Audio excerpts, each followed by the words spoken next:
tearing down idols, and we cutting down poles. We calling back Israel to the hell we know. Throwing out crystals, we don't need these stones. And we ain't no God, that's a job for y'all.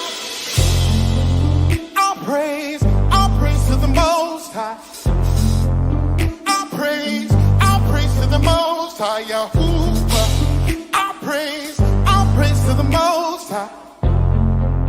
All praise to the Yah Israel. Tearing down idols, we cutting down poles. We calling back Israel to the hell we know. We throwing out crystals, and we don't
need these stones. We ain't no God, that's a job for Yah. Everybody help me say all praise. All praise to the Most High. I can't hear you say. All praise to the Most High. All praise to the Most High. Hey, all praise. All praise to the Yah of Israel.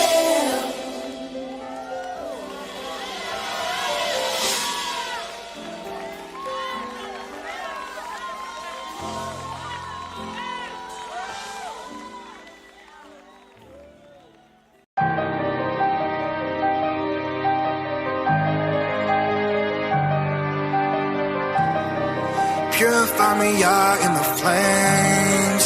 Purify me, send your let it rain. Purify me, Yah, in your name. Purify me, purify me. Purify my heart, my home, my dome, my soul, bring peace. Purify this dirty water in my cup I drink. I only want the living water from the King. Only want the diamond pressing out of me. Only want the white garment that's clean. Only want the true facts, that's me. 24 carats I rock in my heart, but it sinks to the bottom, you know that it's pure. Coming in sharp like a dark and the aim is on point, so you know that I'm pure. Filter all the evil out of my life, so when I pour it's pure. You know that it's more. I didn't close them doors, so move your finger, boy. Purify me, Yah, in the flames. Purify me, send your let it rain. Purify me, Yah, in your name. Purify me, purify me. Trauma after trauma, trouble after trouble. Expected this way of life to be an eternal tussle. Thriller in Manila, told the Most High that I can't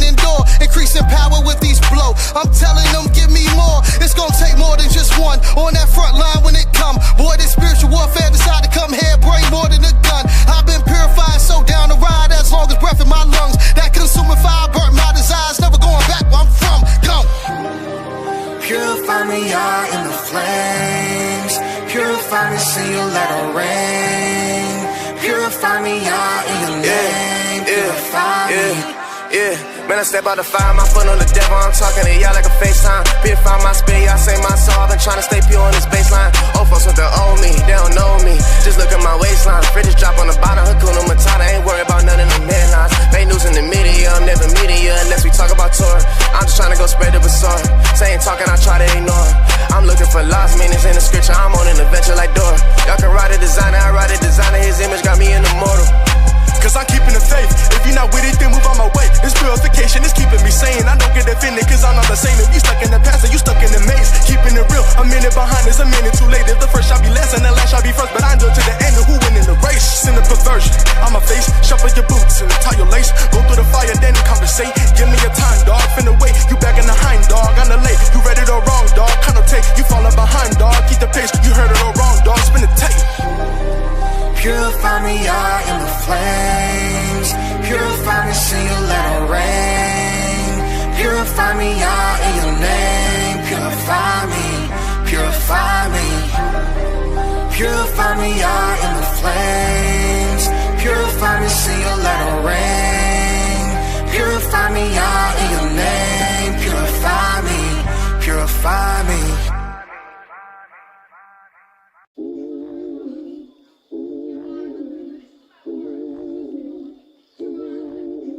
Send you the first, send you the first, we going out, out. Send you the first, send you the first, we going out, out. Preset, if you scared, then go home. And no, we ain't saying it twice. Cause once you get into this war zone, it's either your life or their life. And we ain't about losing before an intrusion. We gotta make sure we right. So we send praise and seek his face. Then we load up it is on site. What you thought it was, it's not. Don't wanna see us on your block. Yelling hallelujah, trying to tell y'all that victory is your shot. We serve Yah's by oath, and in this army of hosts, yeah, Yahoo the lead. True indeed, in his name we boast. Go. Send you the first, send you the first, we going out, out. Send you the first, send you the first, we going out. Torch fire, flags in the street. Sing louder, kick up the beat. All them enemy feet get delete when we cray in the street. Drew the drop them me. Who got the praise for days? Who are the what can't face? Made for praise, spit prophecy. We be that anointed royalty. I said we came. Hey, the bar Hamayim number 2, that's on replay. Yeah, we gon' bust them walls, mash up and be on our way. Yeah, to the nations we proclaim his cool dash name. Yahuwah, Yahuwah, Yah, Yah. Send you the first. Send you the first, we going out, out. Send you the first. You said. Send you the first, we going out, out. From Symbion to Benjamin, we need every man out here standing. Got sisters home and they praying while they brothers in the field slaying. Slaying demons in sorrow. Hamashiach, we do follow. Sword the truth, we loud no mute. We lenders out here, we know no borrow. Jacob's seed is undefeated when y'all's greeted with praise and leads us through a war without a grievance till the win is completed. Then we return with our pieces. Peace banger, peace be still with the Rangers. Mighty morphin', we hang them up to drop, they can hang on, hang on. Let's go. Send you the first, send you the first, we going. Send you the first, send you the first, we going. Send you the first, send you the first, we going out, out.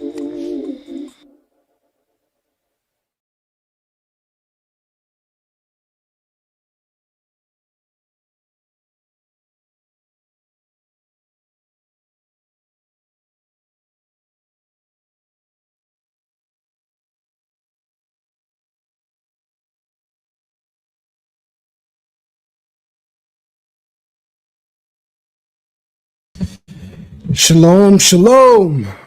Shalom, shalom, everybody. Look at that. Look at that. I heard we live. All right, let's get it in. We got to talk about this chart, y'all. We got to talk about this chart.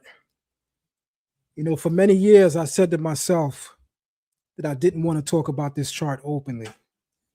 So I'm going to share a series of thoughts that I've had over the years as to why I kind of held my real personal thoughts on the chart. You see, one thing about the 12 tribes chart that I could readily admit is its effectiveness as an attention grabber, as an attention device. Before I go even further, I'll definitely got to say, everybody, thumb up the video, share the live stream. We lit. Thumb up the video and share the live stream. We are clearly lit tonight. Come on. Like, share, subscribe. Throw some fire emojis in the room. Thank you to Angela. I see you. Angela Robinson says, Shalom, all praise to the Most High for the true prophets. Been waiting to hear from God on this subject. Come on. Come on. That's what I'm talking about. Come on. So I definitely have a lot to say about this subject matter, but I got to warm you guys up first and just kind of let you know what motivated it. You know, unlike the majority of people that go online and, you know, use YouTube, when I tackle comments in the community, it's for the benefit of the community. I'm a fairly intelligent guy. I'm going to say fairly. I know what it takes to spark and create controversy, but that's not what I'm about. If I wanted to become the biggest YouTube platform and channel, believe you me, I could do so. It would require selling my soul, something that I'm absolutely not going to ever do, but I know what it requires. It would require me compromising my moral integrity. I know what it requires, but I can't do that. But I gotta say, when you guys see me tackle a conversation, a topic that's controversial, it's truly because it needs to be dealt with. And this is one such topic. I want you guys to also bear with me. I'm not sure if you can hear it in my voice. Got a little cold brewing. Got some tea going, but I made sure I was going to still get it in regardless. And so for many years, I said to myself, I don't want to talk about the chart openly because as an attention device, as an attention grabber, it's effective. A lot of awakened Hebrews, a lot of awakened Israelites have awakened to the truth of what the Bible has to say about the identity of our people throughout the diaspora. However, the level of accuracy of the chart, I always knew and understand that it was wrong. My teachers always taught us it was wrong. And ever since the early 90s, I'm giving you guys my timeline. My teachers, some of my eldest teachers, they go back to the 60s and even some the 50s in this way of life. But my timeline, I emerged in the Israelite community in 1994. I'm in New York City where I can currently live and reside. And as I went through New York City, you know, you can't help but notice 42nd Street, Times Square. It's lit. Huh? Tupac ain't been shot for the first time yet. Biggie's still running around Brooklyn, Bed-Stuy. New York is a different time. But when you hit 42nd Street, we all knew who you were going to encounter. The Hebrew Israelites. When I was younger, I didn't know that there was a difference. I didn't know that there was Israelites that had different views. You know, that came later on that year in 1994. But my introduction to Israelites was the guys we saw on 125th, but predominantly the guys we saw on 42nd Street. And they would always pass out pamphlets. And the pamphlets would tell us that if you are Black or colored or Hispanic, so-called Negro, West Indian, that you are the true house of Israel. And the brothers spoke with power and command and authority. And many of them had a gift of gab. They knew how to galvanize young men and young women. And they were very effective. And it was hard to pass them and see that 12 tribes chart, look at it, realizing some of your ancestry is right there. So the first thing that popped out to me is my parents, both of them are of Caribbean descent. So where do we fit on the chart? And it said Benjamin. Now, I didn't really know the Bible back then, but I knew about Judah. My father, his close friend, a Rastafarian, his name is Judah. They both attended Medgar Evers College in the late 80s into the early 90s. So I always came up knowing names like Judah, you know, surrounded by Rastafarians. Remember, I live in Brooklyn, and I also have Rastafarians in my family. So I always had this understanding. Then I have family members that are into what we call reggae sound system culture, right? Big shout out to my cousin in the Bronx, Supertone, right? And so through all of those things, I early became acquainted with the Israelite movement. But it wasn't until about 1996, maybe even 1997, that I became seasoned enough to start to realize what was problematic about various things being taught in the Israelite communities. And immediately, one of those things that stood out was the 12 tribes chart. Number one, the way that Israelites thought at that time was grossly anti-African. Today, you have far more Israelites with far more appreciation for the contribution of our brothers and sisters on the continent. But at that time, a lot of Israelites were anti-African. Anytime they mentioned an African, it followed with these words, dirty, stinking Hamites. And that was the rhetoric. And I always knew, because my father put this in me and young, that was stupid and that was foolish. And so I always knew that something was off and wrong about that. And I always knew that in greater parts of continental Africa, you have remnants of the children of Israel. I knew that before I came into this way of life. My father taught us that. All right. So I always knew that something was up. So I said to myself, I want to go out and speak publicly against it.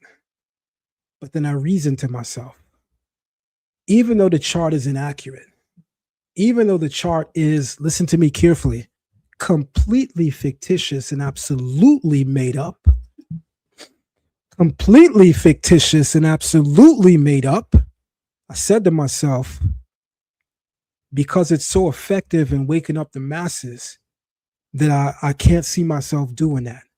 So for years, I would tease out here and there that I disagree with the chart. Some of you have even heard me say this publicly, but no one has ever seen me do what I'm about to do tonight. I'm going to bury the 12 tribes chart. I hope everybody's hearing me. I am going to bury the 12 tribes chart tonight. When we say bury, that means there's no coming back. We're going to take a quick 30-second break. And when I come back, we're going to get it. Let's get it. Let's go. Did you know that a recent rabbinical court ruling could rewrite the history of millions of African Americans? The connection goes deeper than you might think. The Obadiah Alliance, a respected Sephardic rabbinical court, has officially recognized the Igbo Jews of Nigeria as descendants of the lost tribes of Israel.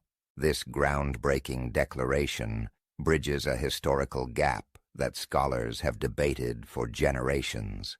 The ruling draws from extensive historical evidence, DNA research, and preserved cultural practices that link the Igbo people to ancient Israel. The implications reach far beyond Nigeria's borders. During the Transatlantic Slave Trade, a significant number of enslaved people were taken from Igbo territories. Many African Americans and Afro-Caribbeans today can trace their ancestry directly to these Igbo regions. This connection aligns with the biblical text of Deuteronomy 28:68, which some scholars interpret as a prophetic reference to the slave trade. The evidence suggests a profound historical narrative. Many African Americans and Afro-Caribbeans may be descendants of the lost tribes of Israel through their Igbo ancestry. This revelation challenges conventional historical perspectives and opens new avenues for understanding identity, heritage, and cultural connections across continents. Could this ruling reshape our understanding of not just African American history, but biblical history as well? Share your thoughts on this remarkable discovery.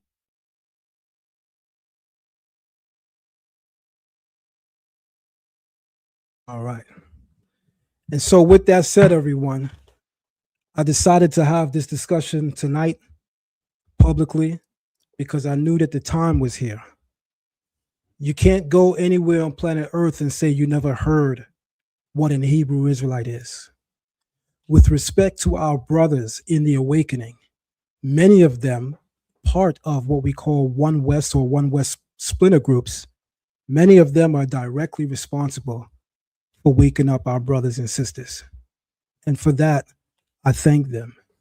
And for that, I am very gracious towards their hard work and effort.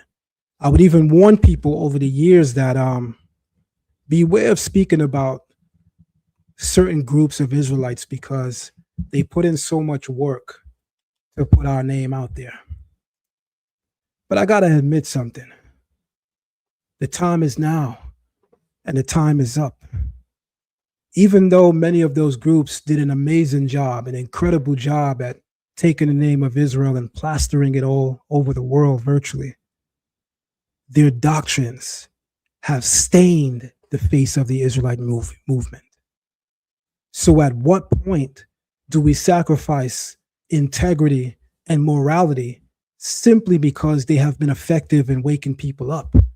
These are the same groups that are literally the embarrassment of the Israelite community. And when I say embarrassment, I mean their doctrine. Damn, I even mean how some of them look, to be quite honest. And so I understood the calling and I understood what was upon me. And so when you guys see me do what I'm going to do this evening, just know that first and foremost is all praise to the Most High. With that, let's get it. I'm going to issue a stern warning too. Fire a warning shot. When I just want to remind people that if you know anything about me, and you know anything about my work, I always keep something to the side. People that know me in the streets know me very well for that. And people who know me in this YouTube land somewhat know me for that. I always got something to the side. I want to say I always got it on me. With that being said, once this presentation is out, I welcome all that feel froggy. And I'd love to jump in and have a conversation and or a debate if need be. If you even make it there. Let's see.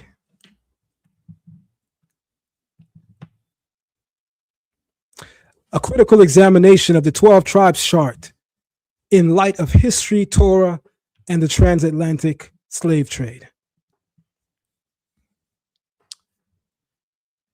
The 12 tribes chart is a theological and cultural construct primarily associated with what some call the Black Hebrew Israelite movement, which is a silly misnomer because to say Black Hebrew Israelite assumes things that are just out of sync with history, which posits that specific modern ethnic groups are the descendants of the 12 tribes of Israel. This chart has generated significant debate and scrutiny, particularly when viewed through the lens of history, the Torah, and the transatlantic slave trade. Historically, there is scant evidence to support the precise genealogical claims made by the chart, as the links between ancient Israelites and contemporary ethnic groups are largely speculative and lack corroborative archaeological or genetic data. So, from a Torah perspective, the definitive lineage of the 12 tribes is outlined in biblical texts, yet these do not provide a basis for the chart's claims, which often interpret scripture to fit modern identities. Furthermore, the transatlantic slave trade is a complex historical event that involved the forced migration and enslavement of millions of Africans, whose diverse origins do not align neatly with the chart's assertions. This chart, therefore, faces criticism for its historical inaccuracies and for potentially oversimplifying and distorting both biblical narratives and the multifaceted history of the African diaspora.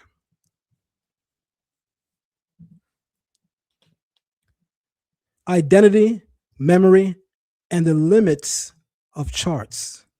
Within the modern Hebrew Israelite movement, particularly among One West camps, the 12 tribes chart emerged as a tool meant to restore identity to scattered descendants of Israel. Its intention is not inherently malicious. Let's point that out. Its intention is not inherently malicious.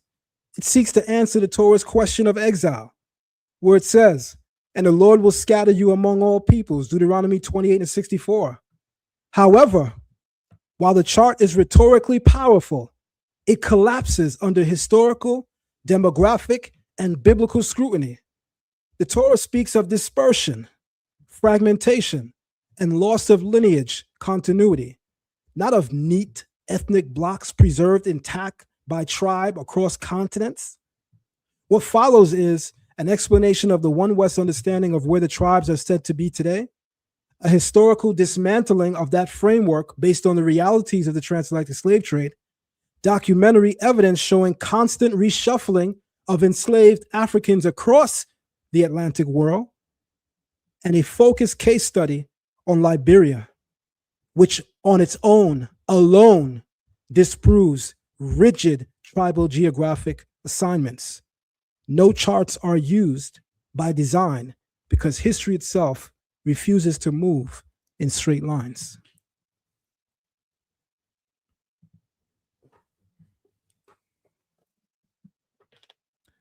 The One West teaching, where each tribe is said to be today. Let me say something very, very clearly from the outset so that no one is confused. I don't necessarily disagree with some of the peoples, tribes, and ethnicities on the chart being bloodline biblical Israelites. That's not my contention. My contention is not to look at any one tribe on the chart and their modern connection or parallel and say they're not Israelites. That's not my intention. I need everyone to know that from the beginning. What my intention is to truly say is that it's a logical fallacy to claim that anyone can report with full accuracy where each tribe went. I'm going to bring out all of the historical records and historical receipts and historical realities that make the 12 tribes chart a joke at best. It had good intentions and it worked, but we have arrived.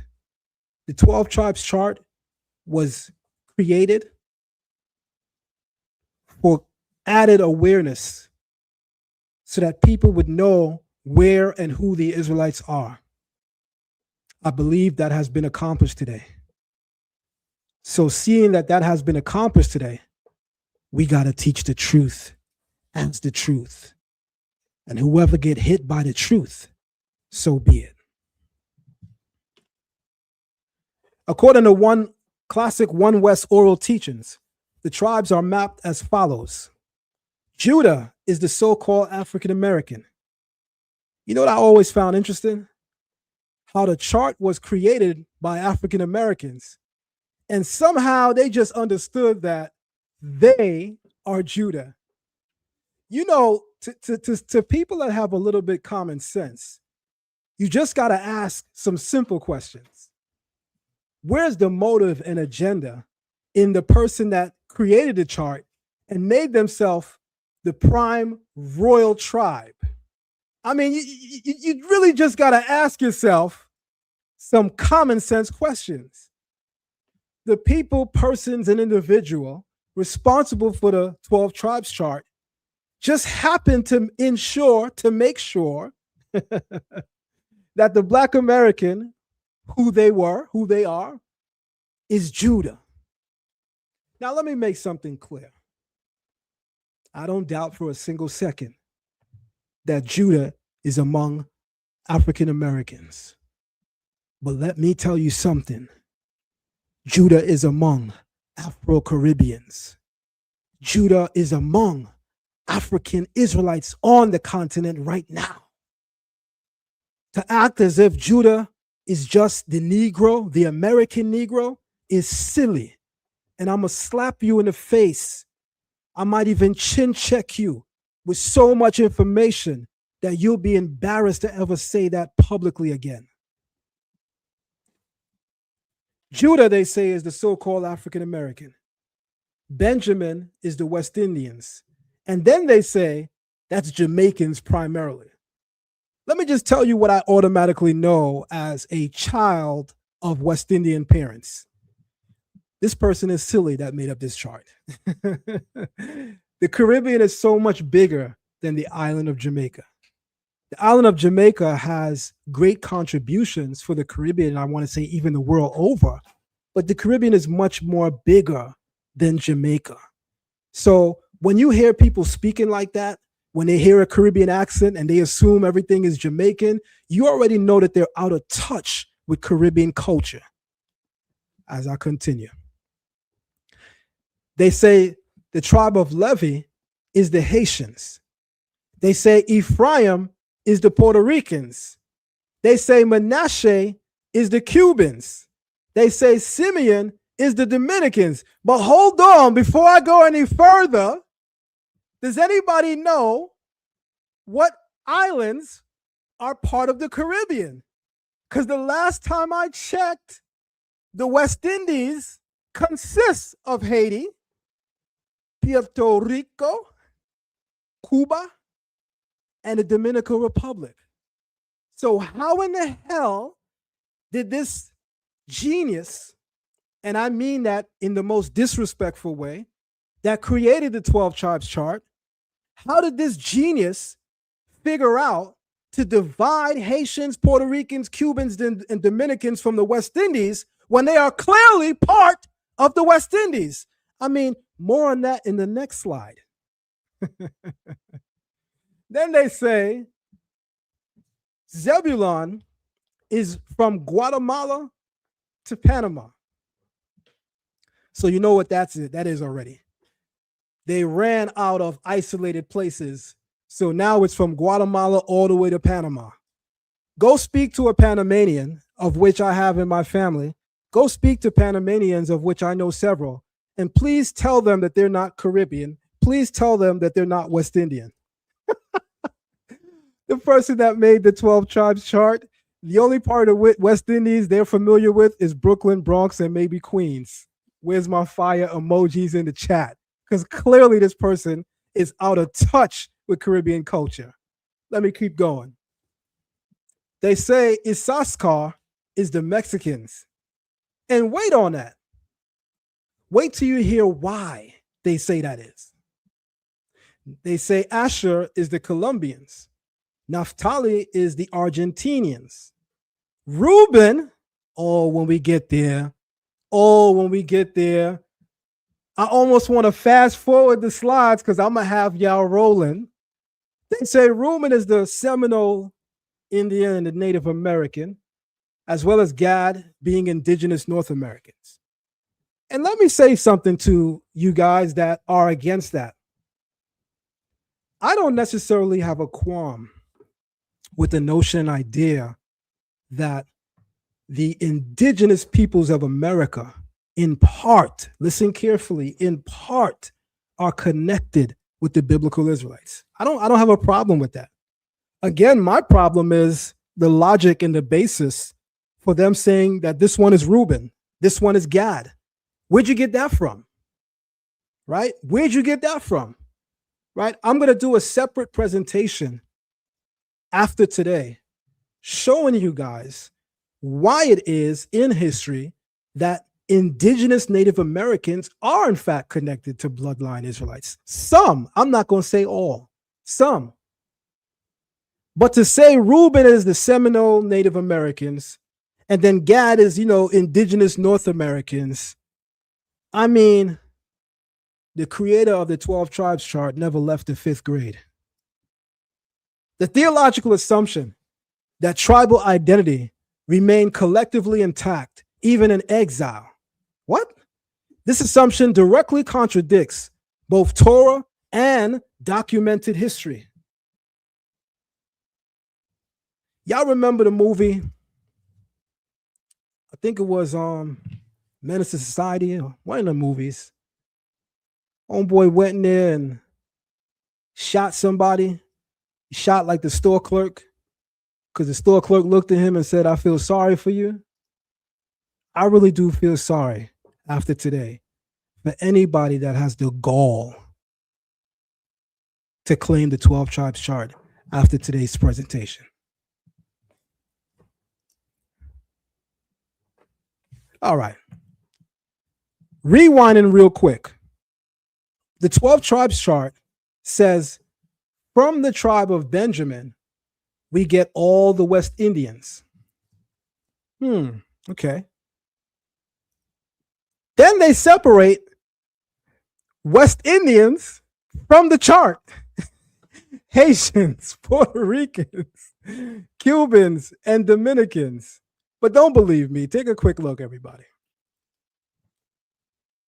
The 12 tribes chart is internally inconsistent and historically inaccurate because it treats key Caribbean island nations as if they are outside of or distinct from the West Indies, when historically and geographically, they are unequivocally West Indian. Haiti, the Dominican Republic, and Puerto Rico have always been classified as part of what's called the Greater Antilles and the West Indies in colonial records, maritime trade routes, and academic geography. By failing to represent this long-established classification, the chart redraws historical boundaries to fit predetermined tribal conclusions rather than allowing history to inform identity, thereby undermining its own credibility and exposing that its framework is shaped more by modern ideology than by verifiable historical reality. You know, for some people, common sense is just not that common. The arrows, everyone, on the screen indicate clear contradictions in the 12 tribes chart, separating Haiti, Puerto Rico, Cuba, and Dominican Republic from the West Indies means you probably never left the 5th grade.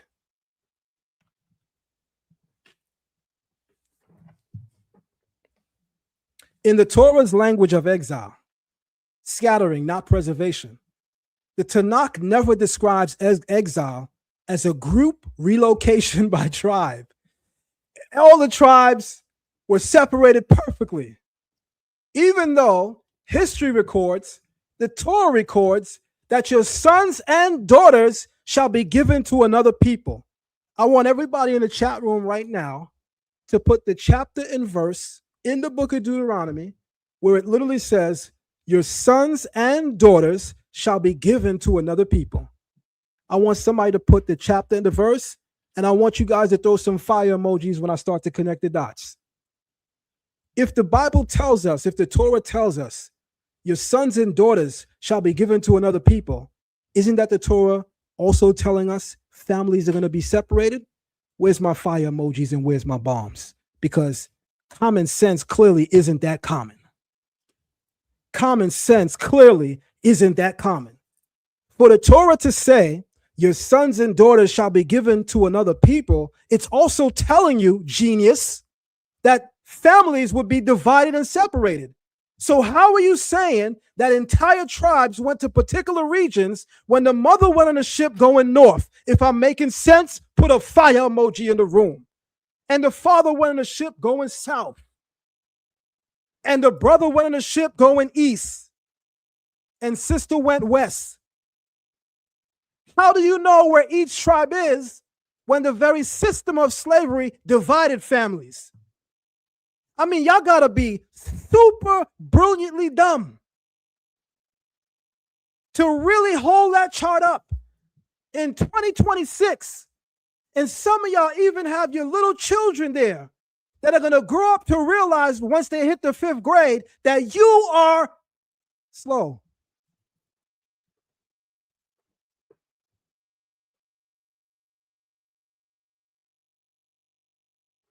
The Tanakh never describes exile as a group relocation by tribe. It uses languages of to scatter violently, to winnow like grain, to mix. My sheep were scattered all over the face of the earth with none to search or seek. None but high priest Ariah. None but high priest Ariah, son of Yaakov. Right? Is that what the verse said? That's what I read? Let me read it again. My sheep were scattered all over the face of the earth with none to search except somebody from the one West that pronounces shalom, shalom. Y'all can't even come together to figure out how your language sounds. But you could be a super genius and figure out, even though families were divided and separated, where exactly they went. 100,000 of y'all can't come in the same room to figure out that shalom ain't shalom, but you done figured out where each tribe went. This is embarrassing. Y'all are an embarrassment. From the Power Ranger suits to the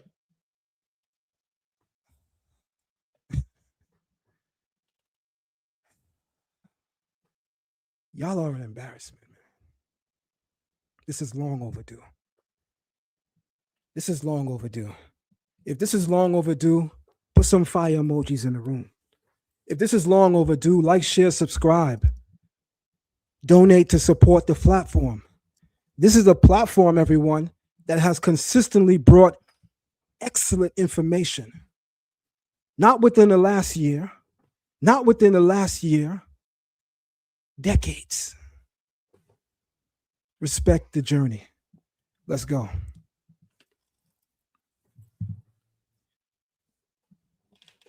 Let's talk about sources, something the proponents of the 12 tribes chart lack. And they lack it so much that I'm going to show you a video of them. Oh, it's going to get nasty. It's going to get nasty. If you got the 12 tribes chart, like the actual foldable chart in your house, throw it out the window now. Please. Because your child going to walk by as they hear in this live stream, look at the chart, look at you as the chart is looking at you, looking at the chart, and then say to you, that's diabolical. Throw it out the window. The Transatlantic Slave Trade, families were systemically destroyed. Families were deliberately separated. Plantation economies intentionally split families to prevent rebellion. You know, it's always the fine print that the brilliant geniuses don't ever see. You know, you'll hear rhetoric like, there's records. There's records of this. There's documentation. In the words of Steve Harvey, I don't believe most of y'all could spell documentation that's holding up a 12 tribe chart. With all due respect, in the words of Steve Harvey. There's nothing about y'all that look like, in the words of Steve Harvey, that you went to computer school.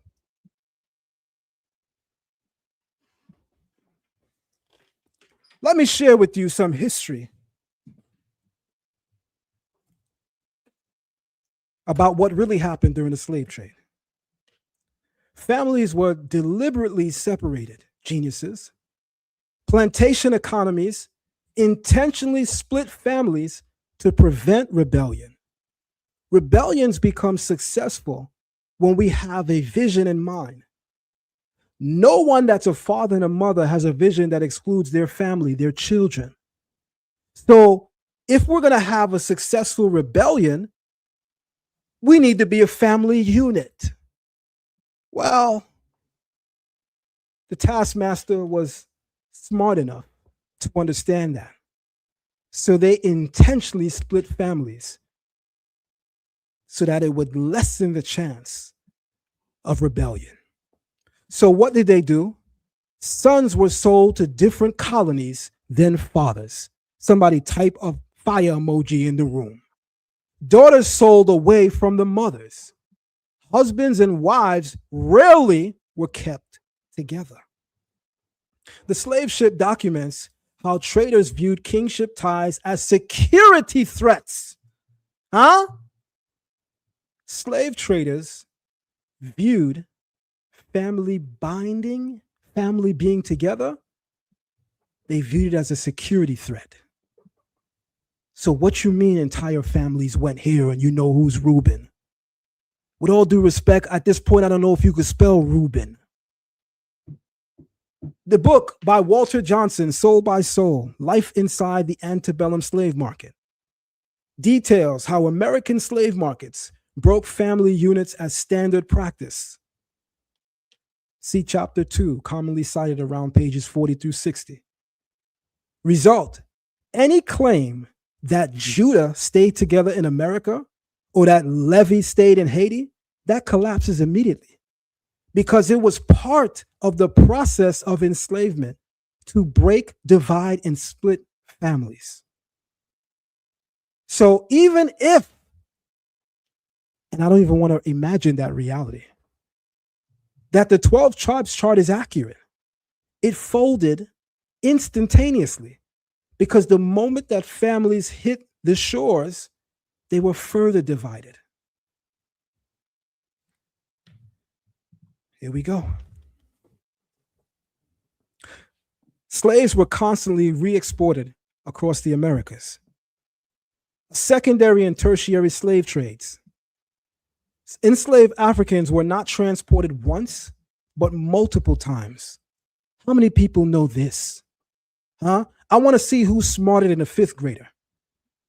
Maybe throughout the course of this presentation, we're going to now say in the community, I wonder who's smarter than a one Westerner. Sometimes you got to talk hard and tough to for people to get the message. I didn't come here to buddy. I didn't come here to kumbaya. I love my Israelite brothers and I love my Israelite sisters, but enough is enough, goddammit. Y'all got common sense to be genius about so many things but the Bible. Enough is enough. Don't expect me to come here and do it nice. That's why I don't go on Zion's channel. He's arrogant. I don't go on. That's why I don't mess with Zion. Zion is so. Shut up. Not the same guys that be on the corner telling people kiss their boots. Shut up. Man up. You see, I knew Zion was going to do that. You see, he would get emotional. Shut up. And learn. Caribbeans. Once they hit the Caribbeans, many of them were shipped to the Americas. Once you arrived in Americas, can I share a secret with y'all? The British system of slavery was seen in the slave world at that time in history as being far more effective due to its brutality than the American system of slavery. So what did American slaveholders eventually do? Y'all seen the movie Roots, Toby.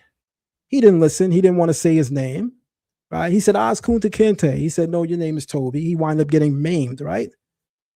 British slaveholders observing this said, you guys are slow, speaking to the American slaveholders.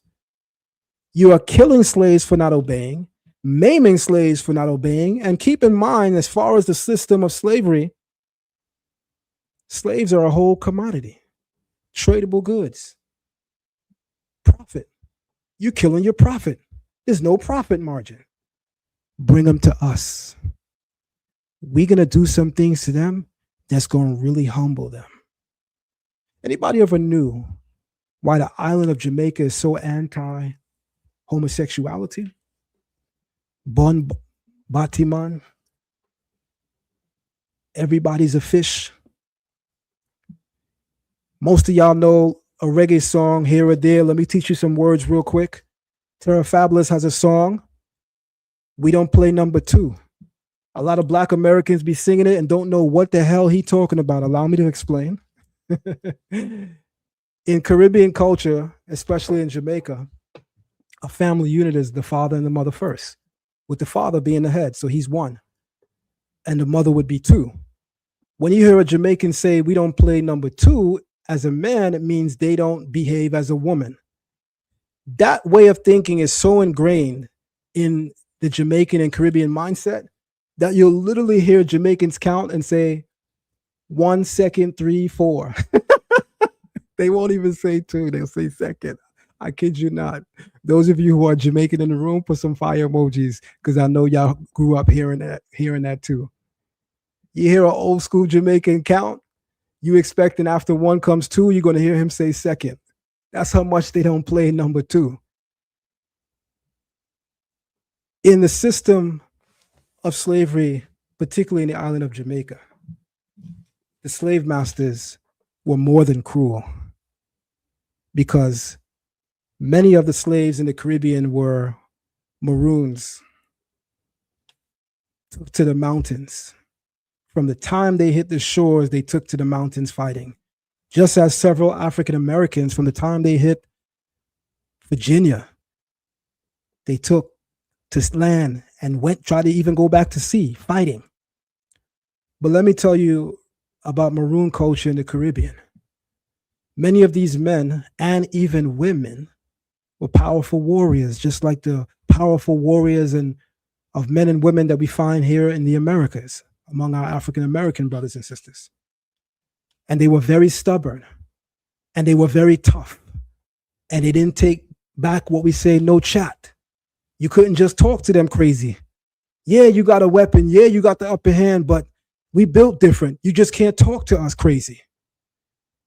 So what they would do with those types of Jamaicans or Caribbeans, they'll buck break them in front of everybody, bend them over, and take away their manhood.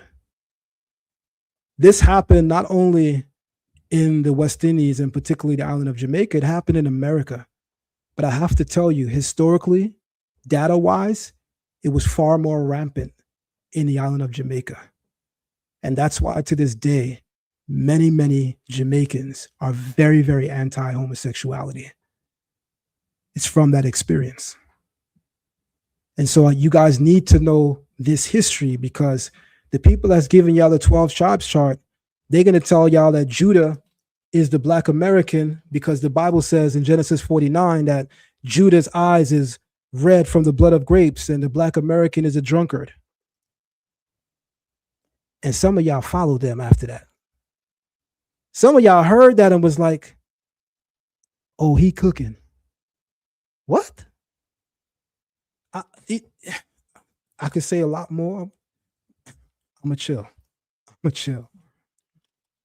So Caribbeans were sold to the North Americas.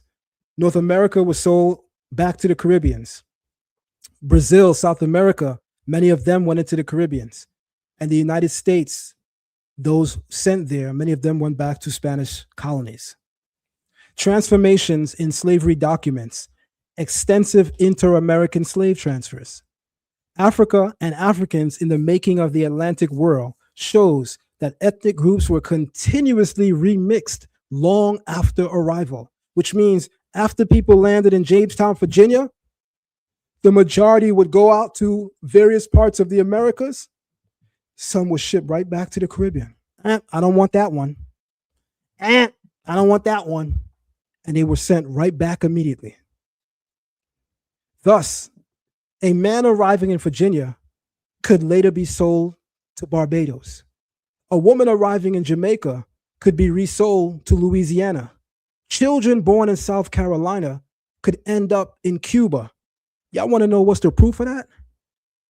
By a show of fire emojis, how many of you either have lived in North or South Carolina, have family there, or was born there? By a show of fire emojis. Let me show y'all something real quick.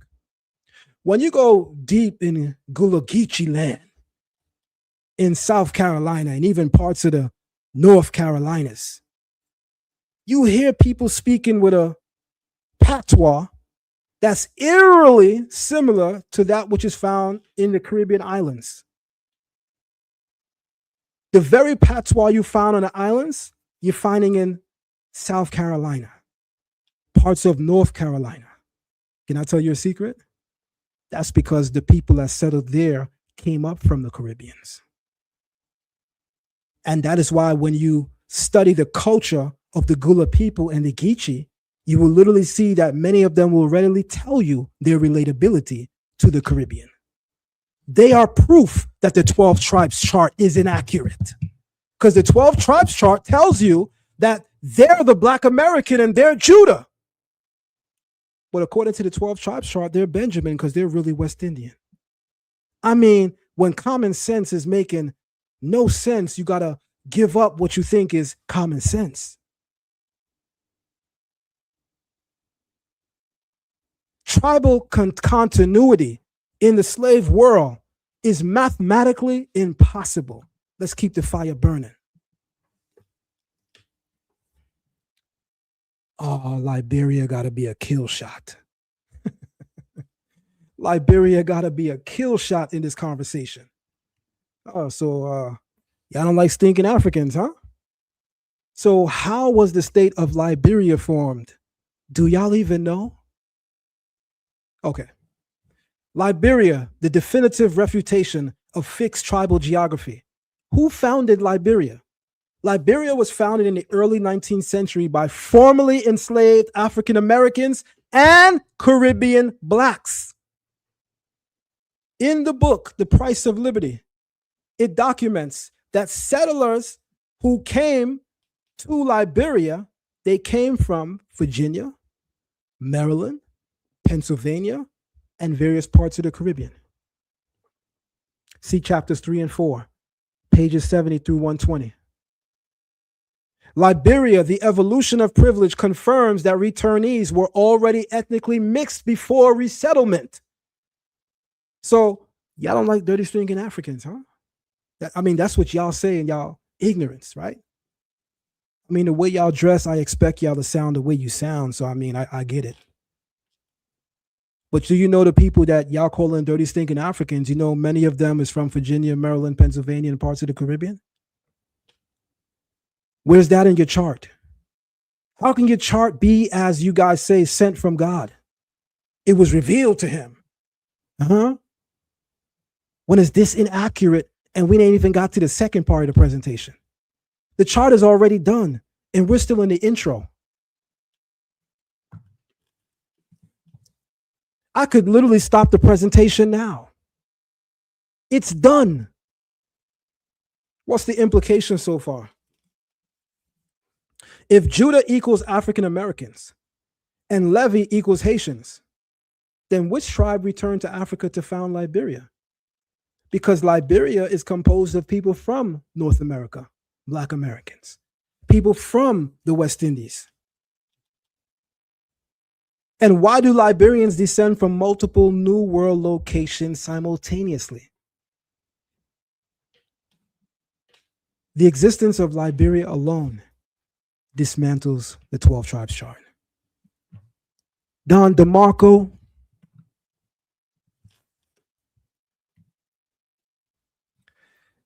the myth of tribal preservation versus the reality of exile. The 12 tribes chart assumes stable lineage memory, group cohesion, geographic isolation.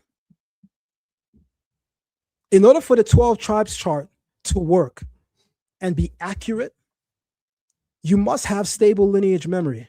There must be group cohesion. No one left, no one was transported, even though the history records that's exactly what happened. You also have to have geographic isolation. People settled there and stayed there. The history shows that didn't happen. The history shows there was forced renaming, language eraser, even sexual violence, legal prohibitions on marriage, sale records with no surnames, many of this contributing to further identity loss. This is what the Hebrew language calls, work with me, Lashawan Kodashers. This is what the Hebrew language calls galut, exile, in its fullest sense. I know it's Galawat, right? My bad. It's Galawath. My bad. Yikes.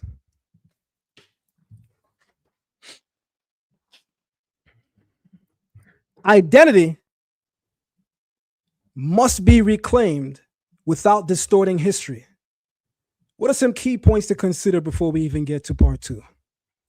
Questioning the 12 tribes chart, and everybody needs to hear this, because as sure as day is bright and night is dark, some genius from the One West community is going to say, Zion Lexx did a presentation trying to prove we're not the Israelites. Don't believe me, guys. See it for yourself tomorrow morning. Screenshot it and send it to me, because this is how brilliant these idiots are. No, there's really a show called Brilliant Idiots. This is how brilliant these idiots are, that they're really going to say that. So this is why I make sure I have to dot all I's and cross all T's. Let's be clear on something. Questioning the 12 tribes chart, that's not denying Israelite descent. It's refining it. There's nothing problematic about Israelites making it to the North Americas, the Caribbeans, and other parts of the world. We got to have that conversation too, Israelites. The book says we were scattered to the 4 corners of the world. We got to have that conversation too, Israelites. Wait on it.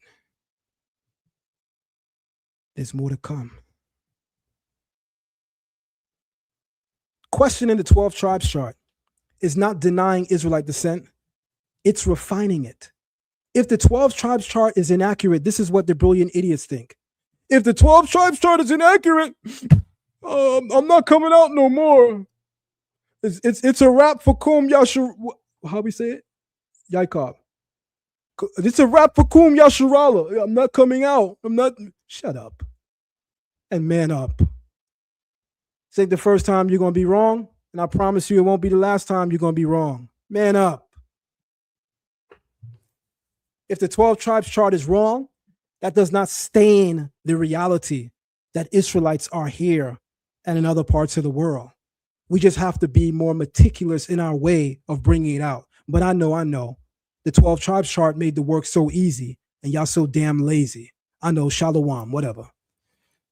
The Torah never promised we would remember which tribe we belong to in exile. It actually promised the opposite. You shall become a horror, a proverb, and a byword among all peoples. Restoration will come through Torah, repentance, and truth, not through charts that history itself refuses to obey. Come on. Who's smarter than the 5th grader? Further problems with the 12 tribes chart. I want everybody at this time to thumb up the video and share the live stream. We have 615 people in the building. And I'm happy to see y'all. But I gotta say, Israelites, we gotta do better. If we can break the internet to support Israelites on topics that are controversial, we can also break the internet to support Israelites on conversations that are deeply intellectual. You know, it's those deeply intellectual conversations that the Israelite community doesn't show up for that leads for us to have these controversial topics later on. Do I have to say it again? I'm going to say it again. It's those more intellectual conversations that the Israelite community does not show up for that leads to us even needing to have the more controversial conversations that everybody apparently wants to show up and show out for. If we could have 614 people here for this, we should have 614 people here when we're breaking down Torah. We gotta do better, is what I'm actually saying. Come on. I believe in you. The Creator believes in you. Now you gotta believe in yourself. With that being said, we're gonna take a quick commercial break. I'm gonna ask that everybody throw up the video and share the live stream. When I come back, it's part 2. And if you know the work that the Most High puts in my heart, you should know by now what I'm about to say. The second part of all my presentations is where I actually get to turn up and bring out more. Stay tuned. Shalom and welcome to Zion Lexx TV. Be sure to like the video, subscribe, and share the live stream. Become a member of Zion Lexx TV and unlock several hidden features and hidden videos. Also, you can donate to Zion Lexx TV at Cash App $Zion Lexx or via PayPal at zionlex@gmail.com. We also have an online academy entitled Learn Torah Hebrew Academy. Visit us on patreon.com/learntorah. Our Gold tier membership gives you unlimited access to our special event lectures and our special live movie nights. Our Platinum tier gives you unlimited access to our Torah class, Kabbalah class, Patriarchs and Matriarchs of the Covenant classes, as well as understanding the New Testament via the Oral Tradition class. Our Diamond tier gives you unlimited access to all of the previous tiers, as well as our most sought-after class, our Biblical Hebrew course. And finally, our highest tier, our Sapphire tier, gives you unlimited access to all previous tiers, as well as our highly esteemed Rabbinical course. Be sure to sign up today and check your tier membership so as to ensure you're getting access to the classes you desire. Thank you for visiting us here at Zion Lexx TV, and now back to our current live stream. All right, guys. Somebody check on Tazariak. He's somewhere punching the air right now. Somebody check on him real good. I also want the community to pay attention to some things. When a person runs out of an intelligent argument, the first thing they look to do is to directly insult you personally and, make it a personal issue. I'm old school though. All we got is space, room, and opportunity. Right? All we got is space, room, and opportunity. Right? I'm from the era that say, if it is what it is. It's gonna be some furniture moving around here. Right? I got tough skin and I know how to throw my hands. But I want to say to the community before I go into part 2, watch the response. Watch the comments on social media. And when they do it, screenshot it and share it and clown them. Because watch the response be personal and not scholastic. Wait on it.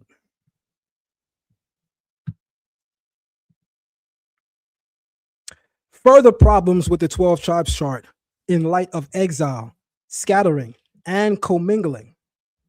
When a teaching collides with both Torah and history. The central flaw of the 12 tribes chart is not merely that it is oversimplified. It is that it contradicts the very prophecies it claims to explain.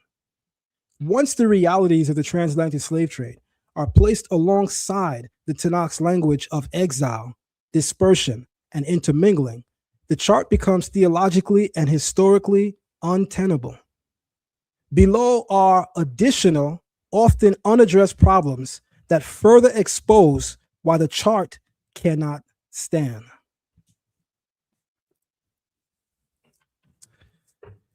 Oh, man, I didn't want to do this.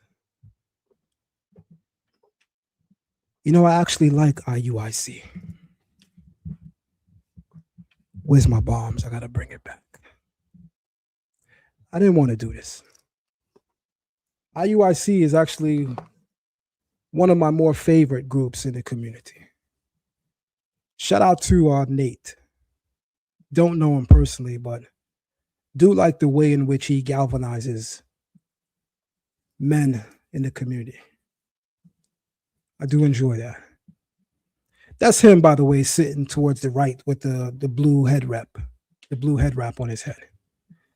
I didn't want to throw IUIC in this conversation. Again, it's information. I don't have any personal issues. I'm not making this about ISUBK. This is One West doctrine. And One West doctrine have to die in 2026 if the Israelite community is to forward advance. And I need everybody to repeat that as a mantra. One West doctrine has to die in 2026 in order for the Israelite community to advance. I hate to do this. I really do hate to do this. In the YouTube video entitled The 12 Tribes Breakdown, featuring IUIC leader Nate, some of the claims, and there's a lot, some of the claims made in this video is that this is tough. Judah equals the Black American. I remember in 1994 being on 42nd Street, going to the big theater in Times Square. If you're from New York City, you already know what it is. That's where we hung out. Afterwards, we go hang out at BBQs. Check this out. They hand out pamphlets. If you're from this part of the world, you this tribe. If you're from that part of the world, you're from that tribe. You know, you stick around long enough, you're going to hear them break it down. And, you know, I went there a couple of times and received the pamphlet, but I didn't really take them seriously because in 1994, February of 1994, I was introduced to who I was as an Israelite correctly, void of One West and their doctrine. I never came through the halls of One West. People in One West don't like when I say this. They say I'm being petty, but One West is the baby of the Israelite community. Their birth date is 1969. Their teacher, Pop, affectionately known as Abba Bibbins, he comes out of the school of thought that my teachers came from, the commandment keepers. And he didn't call the school ISUPK. He called it the Tanakh school. He called it the Tanakh school. I mean, we just got to tell the history for what it is. We just got to tell the history for what it is. Not everybody came through One West. One West, let them tell the story. You were Israelite today because of One West. And stop the cap. Y'all the babies. Your birth date is 1969. There's communities of Israelites far older. But I will give you this respect. You've made, in my humble opinion, the most international impact. I know people say Zion going hard, he going hard, but I wouldn't be me if I couldn't also be honest. See, because it's not personal, I can be genuine and I can be honest. But I do find these claims ridiculous, and we're going to hear some of these claims, and it's going to be hard to sit through these claims, but guys, we got to hear it.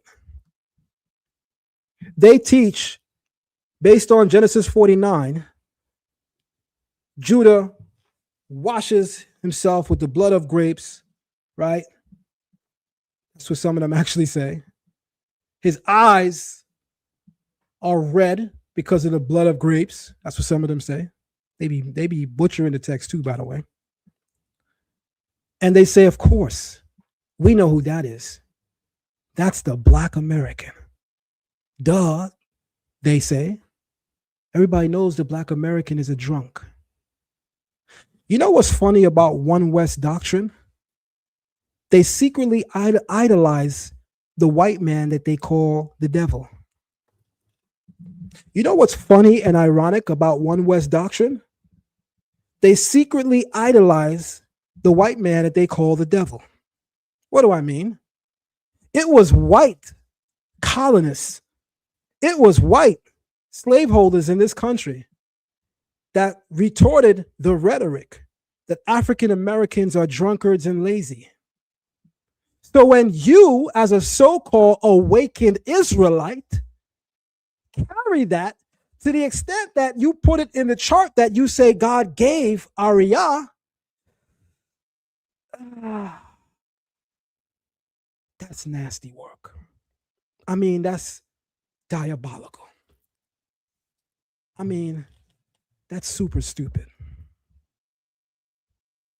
Then they say Issachar. The Bible describes Issachar in the prophecies as being hard workers. So that's the Mexicans. Can I tell y'all something? The arrival of Mexicans, right, in the northern countries and even parts of the Midwest, that's a new thing. Mexicans have been around a very, very long time in this country, even longer than, the colonizers, right? Well, let me share something with you guys. The idea that Mexicans are the hard workers is a contrasting idea. It's racist white colonizers, let's be clear, that are contrasting what they believe is the lackluster ethic of Black Americans, and they therefore say, look at the Mexican, he's such a hard worker. He's not like that drunkard African American. He's not lazy like him. And those of us that have enough common sense, we know that that's crazy. And we know it's not accurate. But we all seem to know that, except for one West and whoever created the 12 tribes chart. This is why I say the creators of the 12 tribes chart and one West doctrine in general must be secret lovers of white supremacist doctrine, because they have adopted it into their explanation of the 12 tribes chart.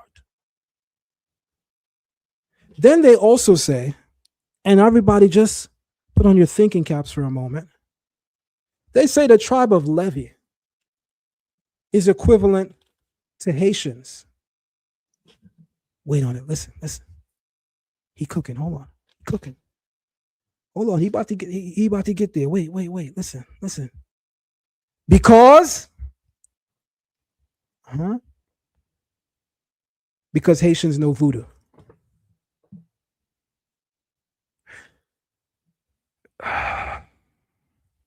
Maybe if a fifth grader worked with you to create the chart probably would have been better, because this is diabolical.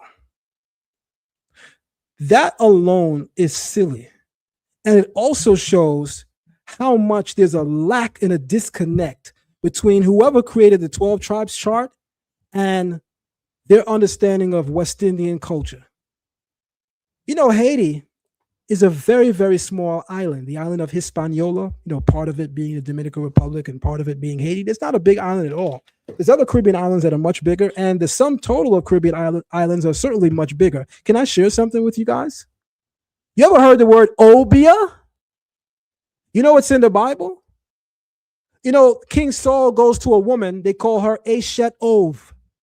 Eshet Ob. You know what that says? In Hebrew, Eshet, woman of. Ob, woman of Ob. If you're from the Caribbean, you've heard of this phrase before. The Obia woman. Somebody throw some fire emojis in the room. Not because we support Obia, but because we understand where Zion Lexx is going with this, and we understand that the 12 tribes chart is diabolical and must be thrown out the window and cannot make it into 2026. So Haitians are Levites because they know voodoo. So what about the Obia all through the Caribbean?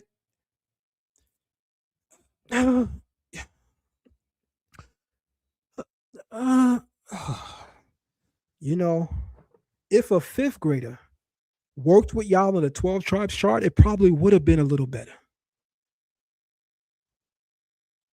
The last thing I'm going to show you guys in this video, and we didn't even get to the video yet, is in this presentation that they're doing, they even managed to debunk live Lashawan Kodash accidentally. Wait on it. So let's roll that beautiful bean footage, and let's start with time marker 1750.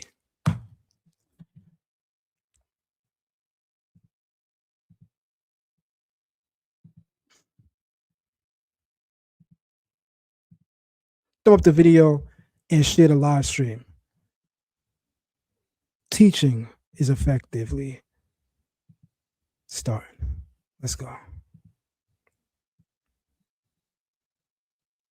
I want everybody to listen keenly.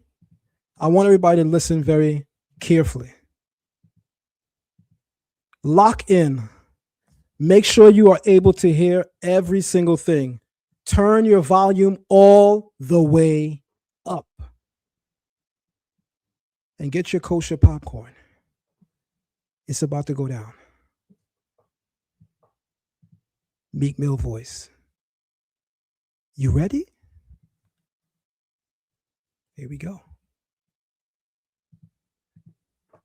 So we like to show in the book, in another book called Lost Tribes and Promised Land. Right. In this book entitled Lost Tribes and Promised Lands, by Ronald Sanders, okay? This is a very important book. This is not a book that he just sat down and wrote up himself. The proof of that is in the bibliography. When you open it up, it tells you where he got many of the stories from. It says passages from Spanish explorers in the southern United States from 1528 to 1543. So what are we about to read? Records. These are not mythical stories, these are records. And we're going to go to page 363 that further discusses the tribe of... Listen to what he says. These are not mythical stories. These are the records.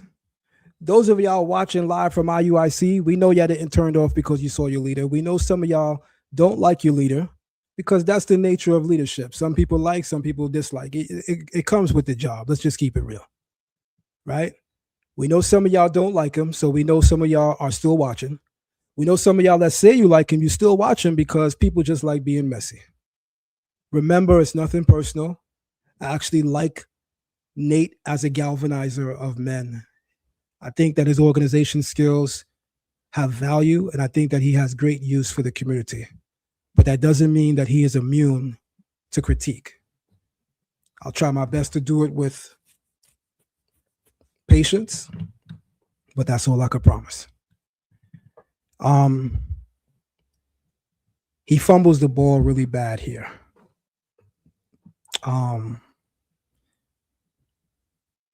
While past videos may not always capture our present thinking, this is really bad, y'all. Ruben. I'm actually going to start at page 364 and 365. You can read from 363 to 365 on your own. I'm going to sum it up briefly. There's a white man by the name of Montesinos. Okay, he was a Marrano, meaning he was a converted Jew. Okay, a white man that converted to Judaism. And he was thinking about the native Indians. Okay, and this is what he says. It says, those Indians, he told himself, they are Hebrews. Okay. Eventually, so what happened here, I'm just going to skip all the way down. He goes out to find out about the Indians. He's in South America. This is before they had fully migrated up to the southern coast of the Americas. He gets in a canoe. He goes over to where the Indians are. And this is the situation as follows. Eventually, a canoe appeared bearing 3 men and a woman, all of them Indians, to the place where Francisco, which is the Indian guide, and Montesinos, the white man, were standing at the water's edge. The woman got off and spoke to Francisco in an Indian tongue that Montesinos could not understand, Hebrew, although he could perceive that he was being identified in the conversation. She then turned to her male companions to explain the situation. Upon hearing her words, they arose, went over to Montesinos, and said to his utter astonishment, I'm going to read it just as they have it. Shema Yisrael Adonai Eloheinu Adonai Ehad, which is Yiddish. What they really said is Shema Yasha'Allah Yahweh Allahayanawa Yahweh Ahad. Ahad means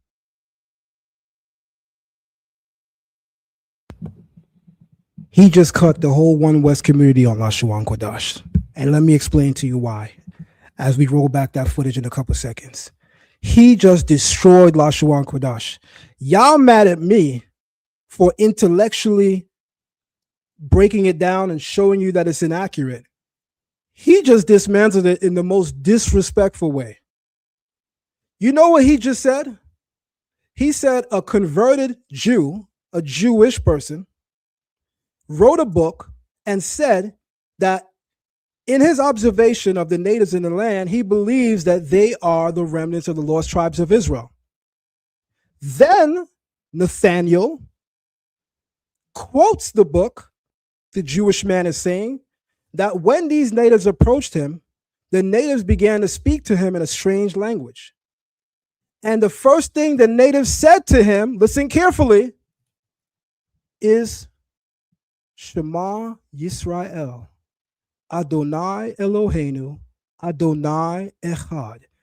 I gotta bring back the bombs. That just killed Lashawan Kodash. If you slow, I guess I have to break it down for you. These natives don't have contact with European Jews, so they would have never learned Yiddish. They are remnants of the lost tribes of Israel, and they don't have contact with European Jews. So you would expect that just like the tablets we find in North America that show the paleo, you know, the rhetoric of One West, the natives are the real Israelites. They even got the tablets of the 10 Commandments in the paleo. They speak the paleo. You got to be a brand new fool to say publicly without being embarrassed that a person speaks the paleo. That's a script. You don't speak a script. A script could be used to write multiple languages. What are you talking about? You speak the paleo. Y'all are how old saying this? Y'all are embarrassment. One West doctrine gotta die for the Israelite community to forward in 2026. This is crazy. Don DeMarco. Let me break it down to you. Nate just did something that's diabolical. He quotes the book, then corrects the book. He quotes where the European Jew says that he met natives that he believes are the remnants of the lost tribes. They spoke to him in a strange language, but then they uttered these words to him: Shema Yisrael, Adonai Eloheinu, Adonai Echad. And then you literally gonna hear Nate realize the implication there. If the natives spoke that kind of Hebrew and they never learned it from the white European, that would clearly mean that's the true Hebrew. So, and it gets deeper. I'm a scholar. I want y'all to listen to me. I'm gonna really unpack this. It gets deeper because in case you missed it, not only did the natives pronounce the Hebrew language the way that the Masoretic text does, but they even substituted the Lord's name with Adonai. Where's my bombs? Commercial break. We be right back. Y'all are dying out here. Shalom, shalom, family. This is your brother Avdiel Ben Levi, otherwise known as Zion Lexx. Go to Amazon and purchase all of my books. Type in my author name, Avdiel Ben Levi, or you can also type in Zion Lexx. There you'll find some of my earliest books and my latest works. It was written and engraved: The DNA of Sound, The Star of David Controversy, Ancient Kemet on Trial, Patriarchs of the Covenant, Matriarchs of the Covenant, and my two foremost books that are critically acclaimed on Amazon, and even one has become a bestseller, and that's going to be the Messiah Codex Volume 1 and Messiah Codex Volume 2. So go to Amazon.com today, type in my name, Avdiel Ben Levi, otherwise known as Zion Lexx, and there you can purchase all of my books. Peace and shalom, family. One West doctrine has to die in order for the Israelite community to advance. One West doctrine has to die in order for the Israelite community to advance. Make that a hashtag. Hashtag that until it dies. One West doctrine has to die in order for the Israelite movement to advance. So Nate cleaned it up when he immediately was triggered by the implications.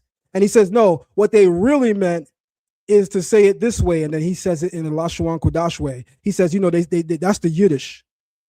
Why would the natives be speaking the Yiddish, homeboy? Why would the natives that have the paleo, why would they be speaking the Yiddish? You killed yourself. Repent. I wouldn't be me if we didn't rewind that a little bit. So here we go. She then turned to her male companions to explain the situation. Upon hearing her words, they arose, went over to Montezinos, and said to his utter astonishment, said, I'm going to read it just as they have it. Shema Yisrael Adonai Eloheinu Adonai Echad, which is Yiddish. What they really said is Shema Yashala Yahweh Alahayanawa Yahweh Ahad. Achad, meaning, hear, O Israel. What kind of subjective scholarship is this? What you mean what they really meant to say? Nate, with all due respect, and I do respect you, Nate, Nathaniel, with all due respect, and I do respect you, Nate, Nathaniel, with all due respect, with full disrespect, you can't speak for them.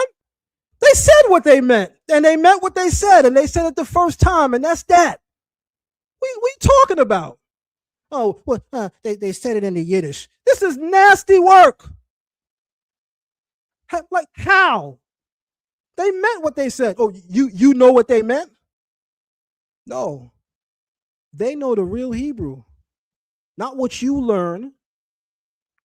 Thawada. Akawath. That sounds like an Arawak Seminole word that have nothing to do with Hebrew.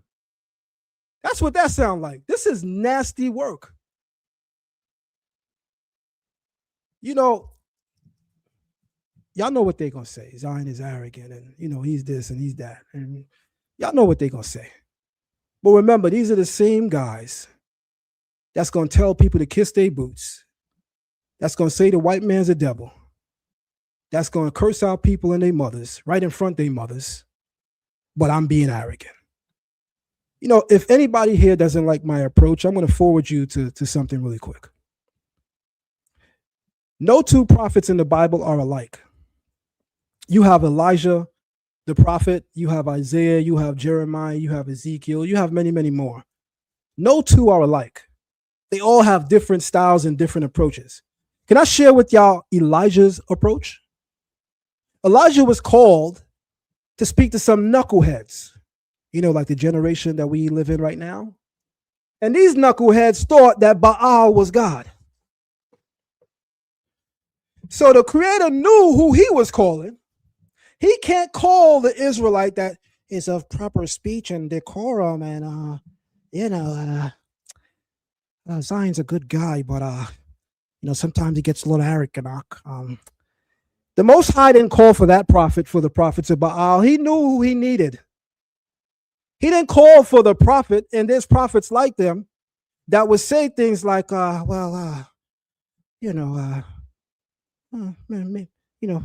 maybe it's not the right day to have this conversation with Baal. No, he got Elijah because he knew Elijah was not only going to deliver the word, but he was going to be super disrespectful so people get the point. The judgment of God is super disrespectful so people get the point. What you talking about? This is the God that said, I'll pay you back to your face. What you talking about? Moderators. People can speak their opinion, but never let nobody diss the platform host. Moderators, if the platform host is being disrespected or violated in any remote way, your block hand, your timeout hand, use them hands. And that goes for people disrespecting anybody. All right, let's keep it pushing. So I want to be clear on something. This is diabolical. So at the 1750 marker, he begins to say that this European Jew encounters natives. They speak to him initially in a strange language. Then they speak to him in Hebrew. And when they spoke to him in Hebrew, they didn't speak the Lashon Kodesh. They spoke Lashon Kodesh. And it gets deeper. They even followed the rule of the Masorites. Because when we are publicly speaking the Creator's name, we substitute his name with Adonai. How did the natives know to do that? And Nate, why are you correcting them? The book didn't say they spoke to Lashon Kodesh. The book didn't say they said, Shema, Alahaya, Alahana, Alahana. The book didn't say that. The book said, they said, Shema Yisrael, Adonai Eloheinu, Adonai Echad. Why are you adding to it your own source? It's nasty work when you got to lie on your own source. I told y'all this is the tough part of the lecture because I didn't want to do this part. I like some of these people. I really didn't want to do this part. But here we go. We're going to now skip to the 51-minute marker because I'm not done. And I'm also going to take the link to this video and put it in the live chat so that people could catch the video when they got time. And I'm also going to ask that if you enjoy this live stream, and if you think that the work that we're doing is valuable, then thumb up the live stream, like, share, subscribe, donate to the platform. It won't hurt to support platforms that are consistent in bringing information that elevates the community. It certainly wouldn't hurt to do that. Also, join Learn Torah Hebrew Academy at patreon.com/Learn Torah. And here we go. So, in the 51-minute marker, they begin to tell us why Judah is the Black American, where they compare Judah to a drunkard. Because, of course, Genesis 49 says that, Judah, the wine and the grapes. So they say that's the Black American and he's a drunk. That's colonizer language. That's racist European thought on Black experience in America. I don't even get why they do it, but I seriously don't get how y'all added that to the 12 tribes chart explanation. That's diabolical. Here we go. Fast forward into the 51-minute marker.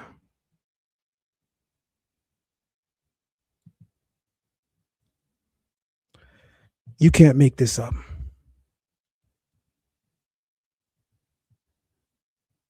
Here we go. His eyes were a flame of fire in Revelation. Daniel, his eyes were lance fire. Read on. And his clothes in the blood of grapes. Meaning he drank so much wine, it was as if his clothes were stained in wine. And also showing the characteristics of the so-called black man. He drinks a lot of wine. Read on. His eyes shall be red with wine. Speaking still about the Messiah, his eyes shall be red with wine, which was fulfilled in when? Matthew's 11th chapter in the 19th verse. Also about the black man too. He drinks a lot of wine. Read on. And his teeth. What did he just say? That's right. That's the Black American because he drinks a lot of wine. I mean, let's huddle for a moment, guys. We got to talk. Let's huddle for just a moment. If y'all following people with this type of like knowledge etiquette, like this type of like, y'all dumb too. And I don't mean to say that, but I mean to say that. Like, you have to be dumb too. If you got hunk, line, and sunk with this, then you're dumb too. And guess what?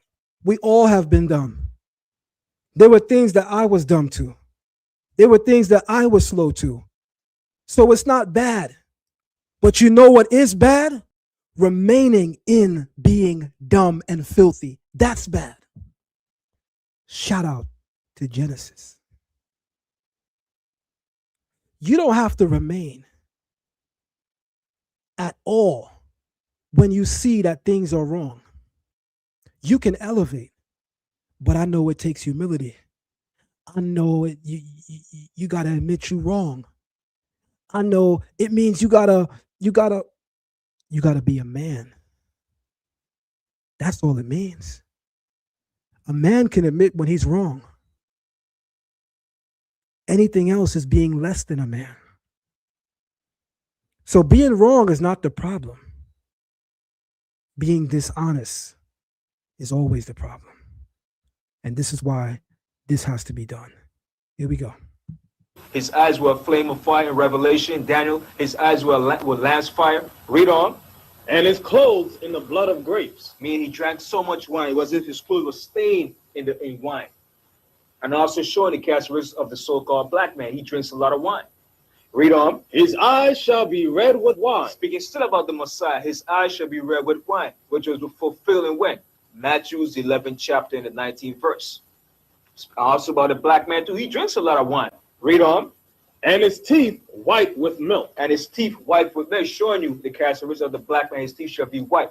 Back in slavery, you had a picture called a black sample, where you show a black man's screen and showing his white teeth, his white pearly teeth.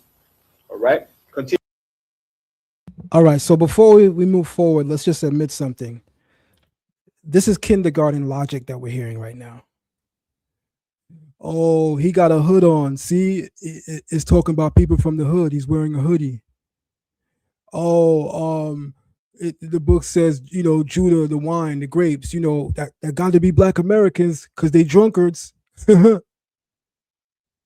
Y'all doing the coon show, all the while calling awakened people coons. This is nasty work. You know, some people might ask, you know, Zion, the video is 30-something years old. I mean, do people still teach this as the basis for the 12 tribes chart? And guess what I got to tell y'all? Many of them still do. Some of them have wisened up and wait on it. There is a part 2 to my presentation. Some of them have wisened up to update their information, but their updates still fail miserably. And I got a PowerPoint ready right now to show you. I'm just waiting on whoever's feeling froggy. I'm your Huckleberry Finn. But this is the foundation. And that's why it was important for me to start here. You know what the Creator says? Nothing right stands on an evil and wicked foundation. That's why One West doctrine has to die. Because they are the foundation of blatant errors and blatant lies in the Israelite awakening. I'm not saying the people of One West need to go away and not come back. I'm not saying that. Those are our brothers and our sisters, and many of them I love and would ride for. I'm not saying that. But I am saying, don't be a hypocrite. Many of y'all in the One West community, oh, Zion, salute. You now accept the Messiah. That was a big thing for you to admit that you was wrong, man. I salute you. That's what's up. Thank you. I appreciate that, Ak. But fast forward. Can you do the same? I'm going to need y'all to keep that same energy. Every last one of y'all in the Messianic community, that all of a sudden we cool now, even though many of y'all hated me.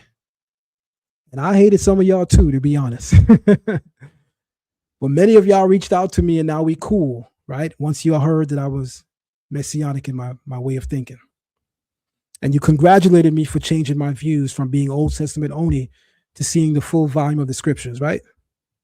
And you said that revealed my humility and my wisdom, right? To admit that I was wrong, right? So where is your humility? Where is your wisdom? And where is your fear of God?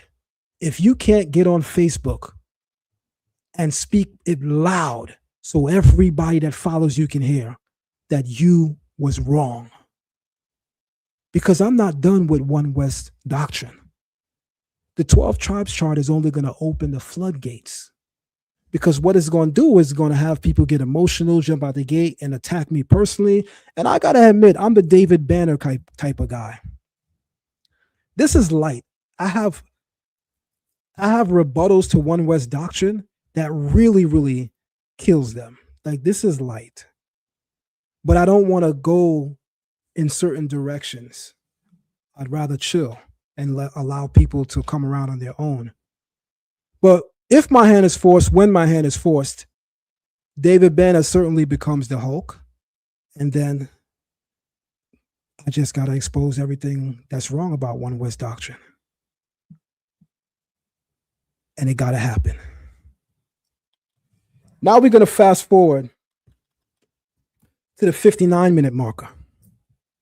Because so far, Reuben knows the real Hebrew, which is Lashon Kodesh. And Reuben also knows that when saying the Creator's name publicly, we don't say his actual name, we substitute it with Adonai. Clearly, they had no interaction with outsiders to do that. So clearly, that was part of our tradition. You killed yourself. Thank you. Now we're going to go to the 59-minute marker, where they describe that how they know that not only is Judah an African American, but how is Judah a black man? Let's forward to the 59-minute marker. I want you guys to hear the logic. And some of you just taught this week. Shame on you. and the gates thereof languish. So when it says the gates thereof languish, mean the black leadership of our people is languishing. They're languishing in the sense that they're not teaching our people the truth as to who they really are, the Israelites. What they're teaching up here, they're African Americans, Islam, and all these different false philosophies. But they're not teaching that they're the Israelites, and the so-called white man is a devil, and he's not the Jew, according to the Bible. Right, and that ties in what Genesis 49 said about them couching as an old lion. Just so y'all know, they already crying in the chat. It's diabolical. He's critiquing a 30-year-old video. Like, that's got to be crazy. Because y'all carrying a 30-year-old doctrine. Genius. So, yeah, we got to critique the 30-year-old video. Because the 30-year-old video is still reflective of your 30-year-old doctrine. I mean, moderators time them out. Certain comments I don't even want to see. Please. Let's go. Who shall rouse them up? Okay.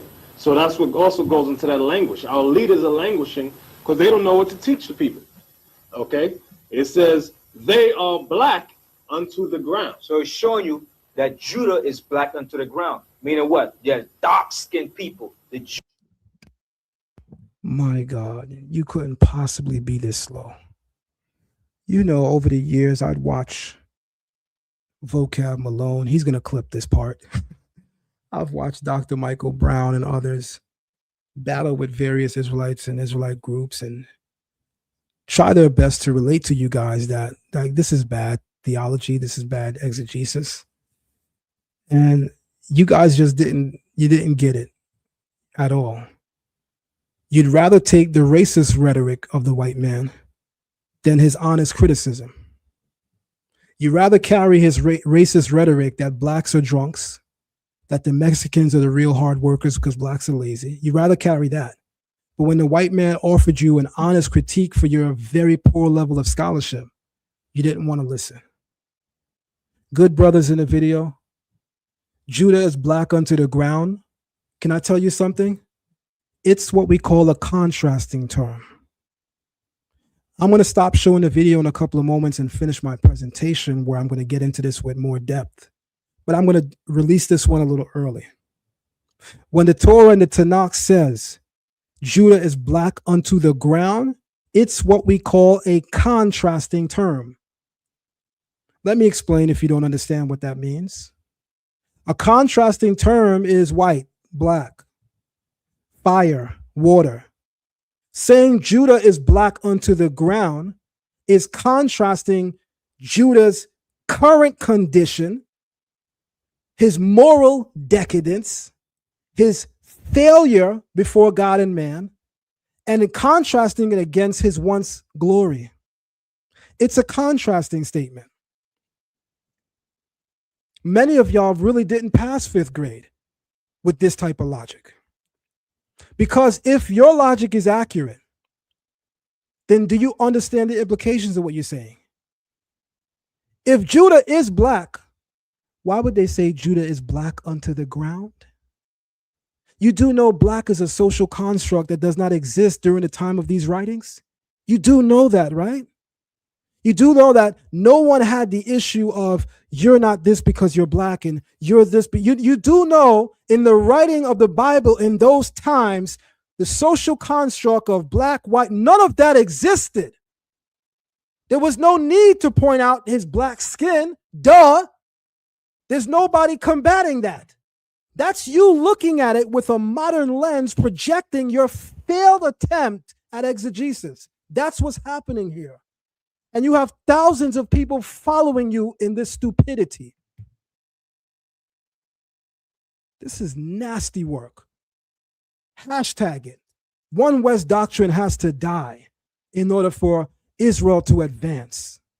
Jews are dark-skinned people, black people. When you dig up the earth, it's different shades of brown, dark color.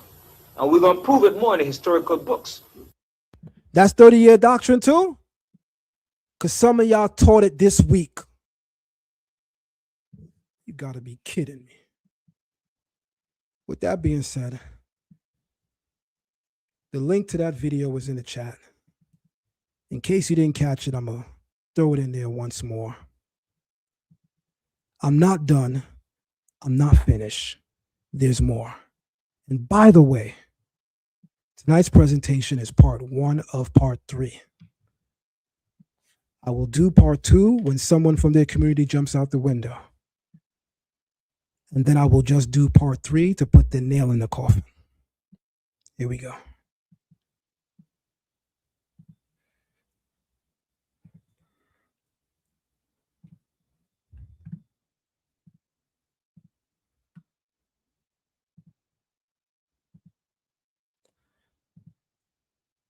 All right, so as everyone can see,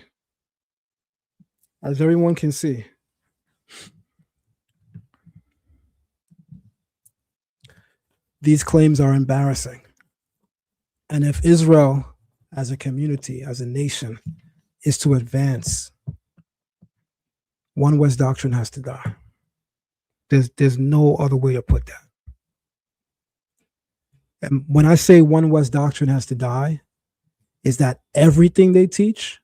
No. But it certainly is 99.9% of what they teach. That's why it has to die.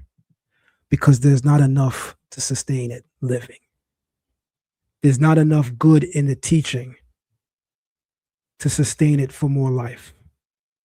If 99.9% of what you teach is wrong, your teaching and your doctrine has to die. And the 1% don't count. Because the 1% you are teaching right, others are already doing that. So we don't need you for that. One West doctrine has to die if we are to advance. Here we go.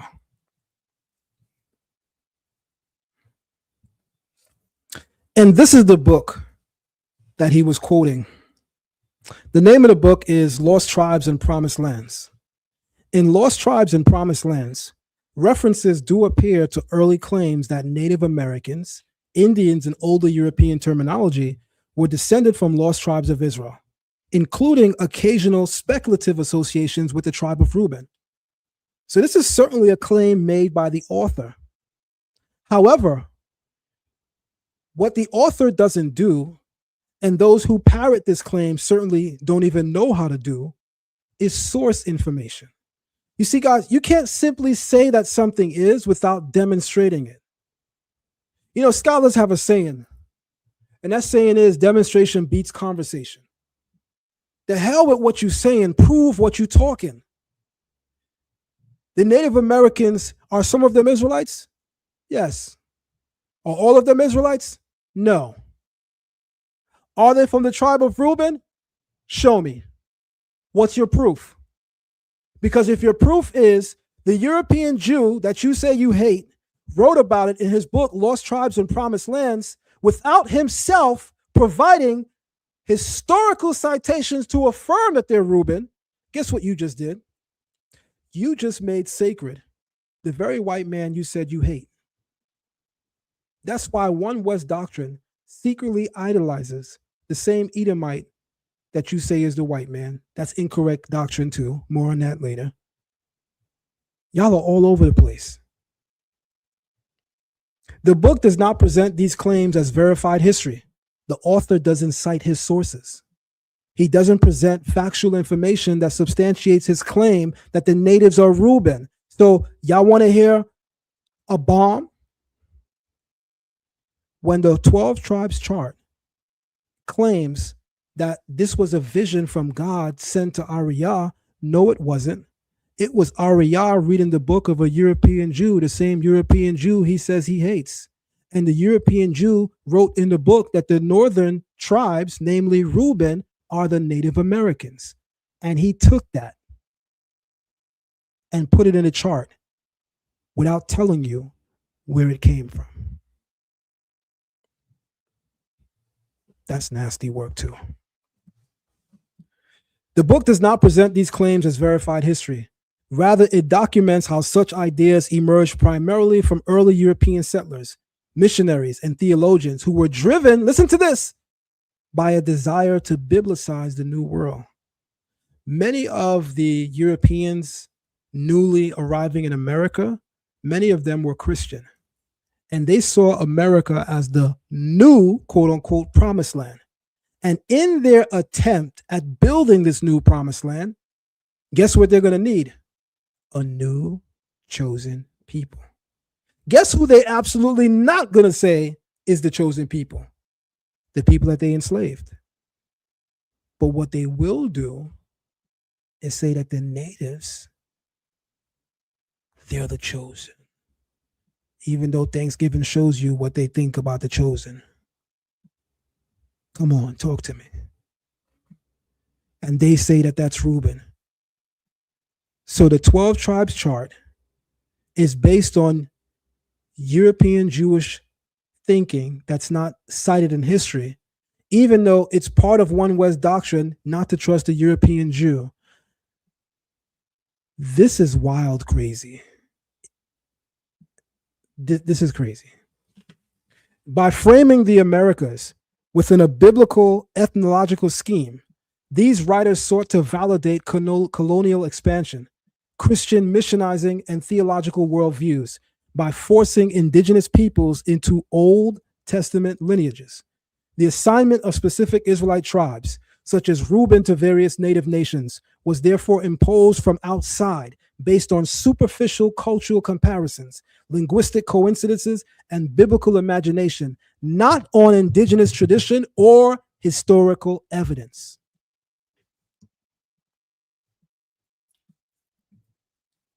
Historically speaking, none of these claims have been verified.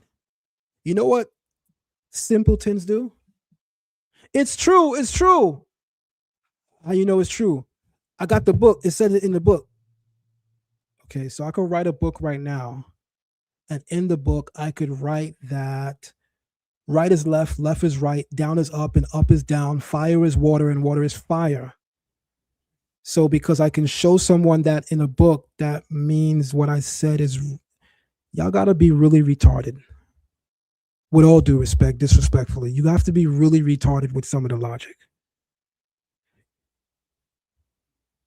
In order for that to be true, it has to be sourced and verified, and you not the source. So what a white man wrote about it? I thought you said you don't trust the white man. But guess what?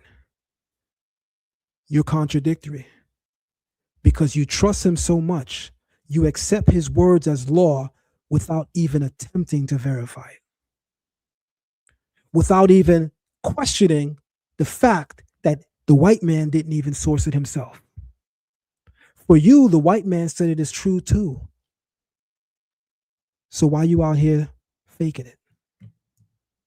Clearly your work says that. Equally important, there is no archaeological, linguistic, genetic, or ancient textual evidence linking Native American nations to Reuben or to any specific Israelite tribes. Let's be clear. Does that mean there's no native that's an Israelite? No. But that certainly means we don't know that any of them are Reuben. And that certainly means we don't have any information that says every Native American is an Israelite. We don't have that. You can't make something up because you don't have it yet. Oh, it's going to be true now because I know it's true in the future. No, that's One West doctrine. It's true now because it's going to be true in the future. They're going to crack the sky and the aliens going to come down. They're going to save us. And God is really a physical man sitting on a physical throne. This is One West doctrine. And this is why it must die, because y'all are an embarrassment. No Native American tribe, either before or after European contact, officially identifies itself as descendants of Reuben or any other Israelite tribe through its own preserved oral history, sacred tradition, or national self-definition. When Israelite origin claims appear, they arise from post-contact religious movements or individual beliefs influenced by who? European theology. So when One West says Reuben is the Native Americans, remind them, you got that from the white man you said is the devil. This reality underscores a central problem with later 12 tribes chart mappings because they reflect colonial era projection and modern theological charting, not native self-understanding or verifiable history.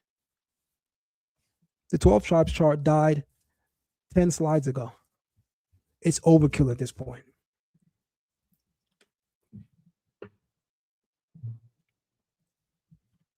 How many of y'all seen the movie Do the Right Thing? This is crazy. He actually said in the video, Genesis 49, you know, his eyes is red from the blood of, he washes with blood of the grapes. That's the black man. You know, he's a drunk. You know, we like to drink wine. You don't know that that's racist ideology given to you by colonizers and racist Europeans? I'm going to break it down for you slow because apparently you need it broken down slow. The 12 tribes chart further collapses under its own internal logic when it attempts to read Genesis 49:12. His eyes are red from wine, his teeth white from milk, as a racial and behavioral identifier. Within One West teaching, this verse is reinterpreted to mean that Judah is the Black American, stereotyped as a wine-loving drunkard by European colonizers in America. This is nasty work. Aside from the fact that the passage is poetic imagery, describing abundance and prosperity, not drunkenness, the argument becomes self-defeating when examined consistently. If red eyes from wine is to be taken literally and culturally, then the Caribbean, historically, the world's largest exporter of rum and sugar-based alcohol, would fit this crude criterion for far more closely than African Americans. Do y'all not know where the world's largest exporter of rum, sugary-based alcohol comes from? Do y'all not know how renowned Caribbeans are said to be for their love of wine and strong drink? So by your basis, you got to share the title of Judah with the Afro-Caribbean. And this is why your chart is stupid. And this is why if you sat with a fifth grader, it probably would have made more sense.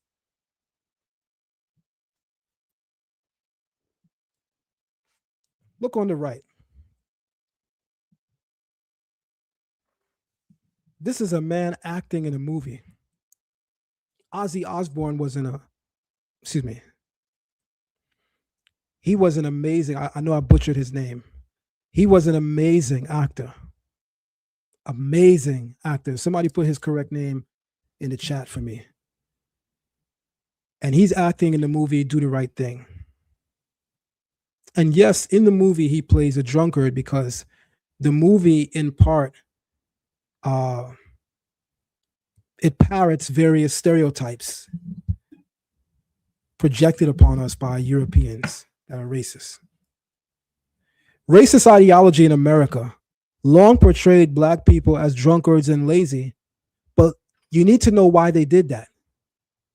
Black people are portrayed by European colonizers as drunkards and lazy in order to justify slavery, segregation, and exploitation.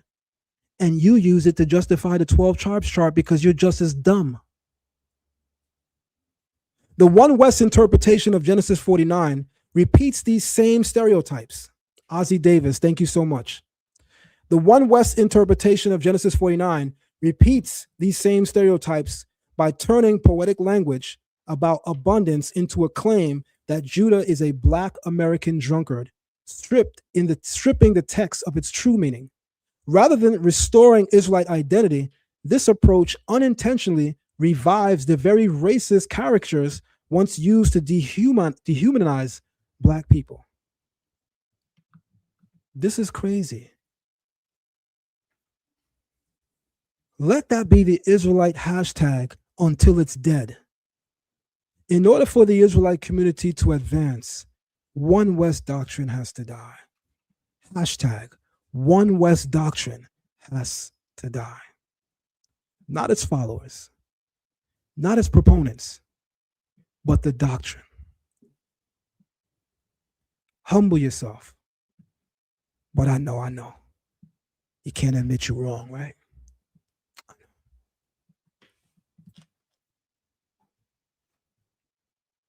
The same internal contradiction appears in One West's misuse of the verse that describes Judah as being Black unto the ground, which One West teachers claim refers to a dark-skinned identifying Black American. Yet you know what's interesting about this? And this shows you the bias of the 12 tribes chart. The 12 tribes chart is clearly created by someone from the Black American experience. And I grew up in America, was born and raised here, but I'm born and raised in America by Caribbean parents, Afro-Caribbeans, right? So I understand both cultures as a result. And I also understand common sense. And I know when somebody's being disingenuous, and I also know when somebody's being biased. Because if it's true, one Westerners, that Judah is black unto the ground is describing the black skin of the African American, then wouldn't the Caribbean fit that more? Have you ever been to the Caribbean? Have you ever seen the natives? Are you aware of the statistics regarding skin tone for African Americans versus Afro-Caribbeans? Are you aware that Afro-Caribbeans are far darker? Are you aware of that? You're probably not. So you don't even have experience with some of the peoples and regions on your chart, but then you make bold and crazy claims that come back to haunt you where you just sound silly. Because if being black to the ground means that it's talking about the African American and his dark skin, then your chart just killed itself again, because that would have to be talking about the Afro-Caribbean. Jeremiah 14:2 is not describing skin color, but using Hebrew poetry to contrast and depict Judah's moral and national collapse. If the original Israelites were already black, as history and anthropology indicate, then black unto the ground could not function as a striking contrast at all, because they are already black, geniuses. Thus, the verse would lose its rhetorical and contrasting force. Instead, the prophet contrasts Judah's former glory, symbolized by light, whiteness, purity of character, with gloom, mourning, and spiritual degradation, symbolized by blackness, which, by the way, is a common biblical metaphor for calamity, despair, not pigmentation. Abraham has a vision. A great darkness and dread fell upon him. But if, I guess you're in One West, he was surrounded by a room full of black people because it was a great darkness. You see how silly and stupid this logic really is? Let's keep going. The chart assumes tribal purity, where the Torah predicts tribal disillusion. The Tanakh does not prophesy that the tribes would remain ethnically or genealogically intact in exile. On the contrary, I will scatter them among the nations, and they shall be dispersed through the lands. The Hebrew words used to mean scatter violently and winnow are agricultural metaphors describing loss of cohesion, not preservation. Here's what the 12 tribes chart requires in order for it to even make remote sense. Stable patrilineal transmission, marrying within the group, geographic containment, yet the Torah predicts the collapse of all three.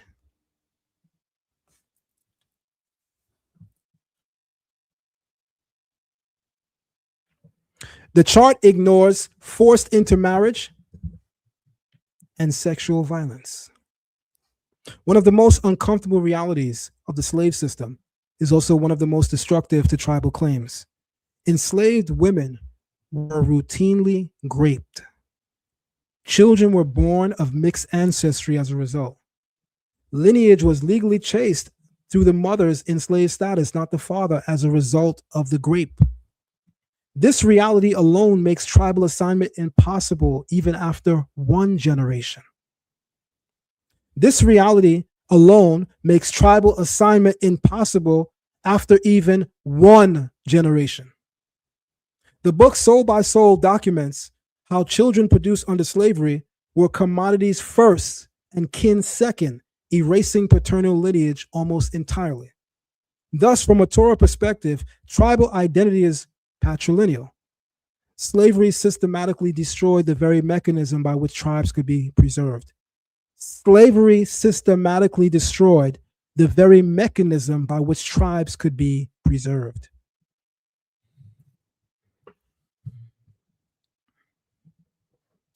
The chart requires borders that did not exist. The chart assigns tribes to modern nation states, Mexico, Jamaica, Haiti, USA, Colombia. Yet these borders did not exist during the slave trade. Colonial possessions changed hands repeatedly. People were sold across imperial lines. Transformations in slavery demonstrates that enslaved Africans and their descendants were constantly re-exported, sometimes multiple times within a single lifetime. Brought to Virginia, brought to Barbados. Are you guys familiar with Equiano? You know he was brought to Virginia, brought to Barbados, and then brought to the UK? His story alone collapses the 12 tribes chart. The story of Equiano, the life of Uli Ado Equiano, the kidnapped prince, collapses the 12 tribes chart. Because if you're familiar with his story, he was on a slave ship. And he, shout out to Brother Garfield, came off the slave ship identifying himself as an Israelite of Igbo ancestry. And he landed in Virginia, was brought to Barbados, shout out Mika, and then went to the UK. His story alone also collapses the 12 tribes chart because his story, he's not alone.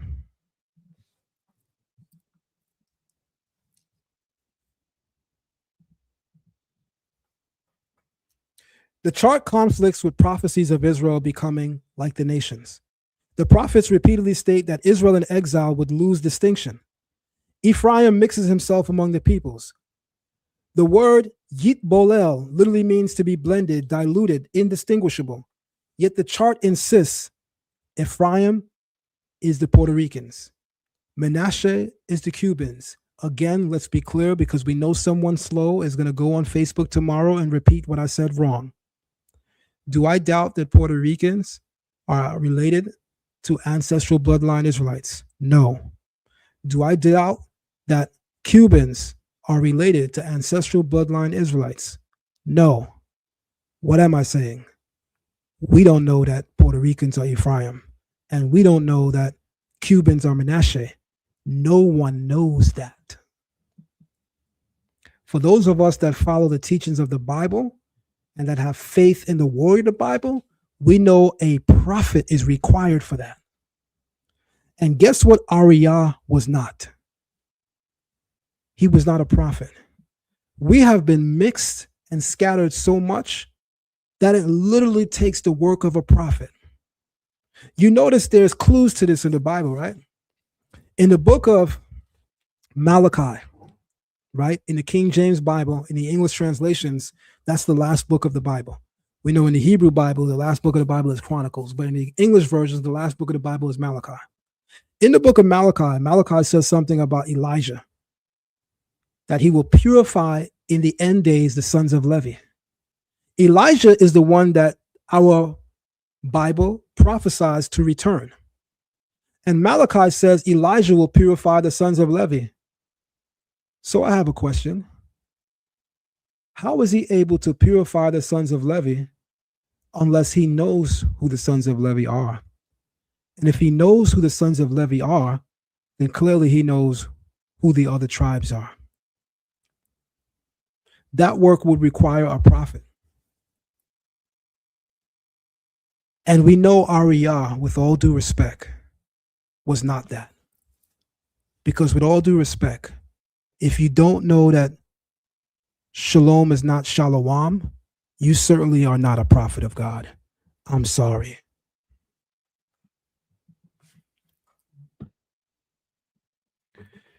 The chart creates artificial tribal hierarchies. I'm sure God would have taught his prophet how to speak Hebrew. The chart creates artificial tribal hierarchies. Another rarely discussed issue is how the chart reintroduces rivalry and hierarchy.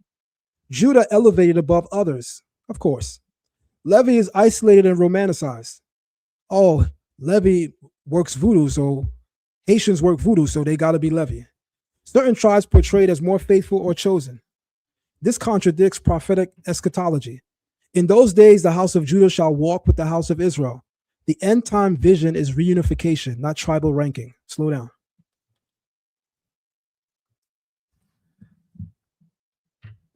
How could we not talk about this? The chart has no mechanism for the lost multitudes. Biblically, Israel multiplied immensely before exile.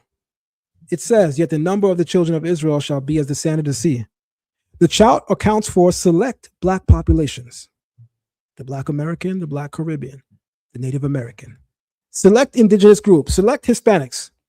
But I have a question. What about Black populations in Europe? So the 12 tribes chart is unaware that slaves made it to the UK and Canada? I mean,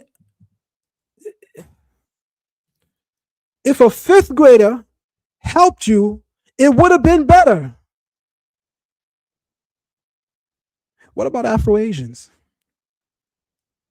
What about Afro-Arabs?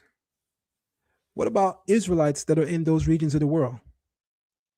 The 12 tribes chart only accounts for about a fourth, and it's less than that, I'm being modest, of the world's geography. Yet the Bible says, I will scatter you to the four corners of the world. More on that in presentation too. Mixed descendants with no clear ethnic label. A model that cannot account for the majority of descendants fails its own premise. The 12 tribes chart can't even tell you about those of us that made our way into Canada, those of us that made our way into the UK. This is crazy. Many Afro-Palestinians, particularly those rooted in Jerusalem, maintain their own oral traditions claiming descent from biblical Israelites. What about the Afro-Palestinians who are identified as Palestinians, but they themselves will tell you they are descendants from the biblical Israelites? That's not on the chart. You know why that's not on the chart? Because your chart is what you find in the Cracker Jack box. You know, when you open the old Cracker Jack box, you get like a little stupid little whatever. That's the chart. You know, you looked at it, you played with it, then you threw it away. That's the chart. Throw it away.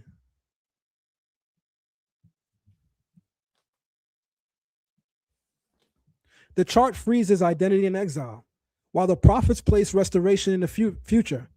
Perhaps the most decisive flaw is this. The chart assumes we already know who is who. The chart assumes that right now we already know who is who. Yet the prophets say we will know later. In that day, the Lord will set his hand again the second time to recover the remnant of his people. If restoration is future, then certainty in exile is premature. If restoration is future, then certainty in exile is premature. Stop it, 5. With that logic, you barely could spell what you're saying. The 12 tribes chart must go.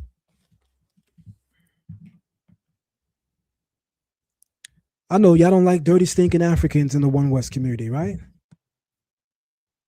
The Beta Israel of Ethiopia, ancient Israelite community, often called Ethiopian Jews, are one of the longest acknowledged Israelite groups in Africa, with traditions tracing their origins to ancient Israel and claims of descent specifically from the tribe of Dan or other Israelite streams. Their lived tradition of Sabbath observance, Torah practice, and communal identity is documented in academic literature on African Jewry and Judaic diasporas. See the book, The Beta Israel, Falasha in Ethiopia. Let's go. The Lemba people of Southern Africa, genetic and cultural evidence. The Lemba of Zimbabwe and South Africa maintain oral traditions claiming descent from ancient Israelites, specifically that their ancestors migrated from the Middle East into Africa and retained Semitic customs such as male circumcision, dietary restrictions, resembling Torah laws, avoidance of pork, weekly holy practices, and clan names with Semitic echoes. Genetic studies have found that a significant proportion of Lemba men, particularly from the Buba clan, carry Y chromosome markers common among Kohanim, suggesting male line ancestry from the Middle East, long predating European colonial contact. This distinguishes them from purely speculative identity theories. and provides a scientific basis for a historically rooted Israelite link. See the book, Genetics, Mass Media, and Identity, a case study of the genetic research on the Limba and Bene Israel.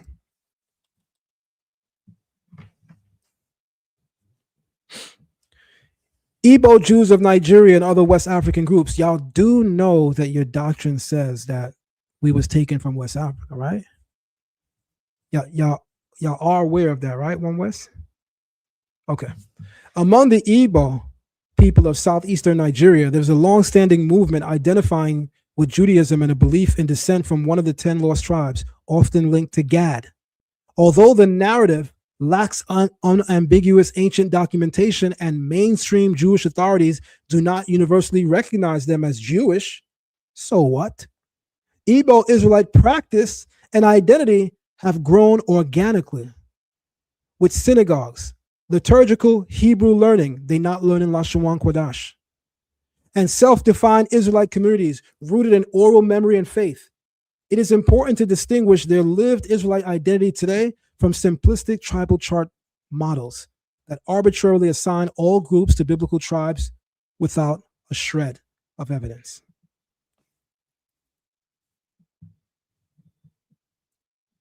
Other African communities of Israelites and oral traditions.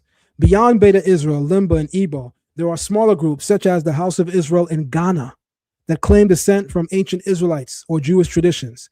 While these claims vary in evidentiary strength, they reflect a broader continuum of African Jewish identity and history and diaspora memory, often documented by scholars of religion and history. Crucially, none of these groups fit the reductive, pseudo-framed 12 tribes chart that assign tribal labels without regard for historical context, archaeology, genetics, or cultural continuity. Genuine communities with Israelite or Jewish links typically demonstrate a blend of tradition, documented practice, and sometimes genetic markers, not fabricated associations based on modern racial assumptions. Summary. Africa hosts valid, historically grounded Jewish or Israelite-linked communities, Beta Israel, Limba, and varied West African groups whose claims are rooted in collective memory, documented practice, and in some cases, even genetic evidence. They are substantive identities supported by academic research and historical inquiry. In Africa, they're not saying, oh, we the Jew because we black to the ground. Our African brothers in continental Africa, various parts of it, that identify as a matter of oral tradition and cultural memory as being part of the children of Israel, they're not doing what we doing. Yet y'all think y'all better than them. They not looking into the scriptures saying, we know we Israel because Jeremiah says we black unto the ground and we clearly blacker than the black American. They not doing that. Only the idiots, the brilliant idiots up here doing that. The picture on the right is the community of Yod-Heh-Wav-Heh Synagogue in Anambra State, part of the growing Igbo Israelite movement in southeastern Nigeria. Communities like this maintain self-identified Israelite traditions, including Torah observance, prayer in Hebrew forms, Sabbath keeping, and the wearing of ritual garments rooted in local oral history and religious conviction, not imposed charts or external racial mappings. Look at these beautiful black men. None of them look like Power Rangers.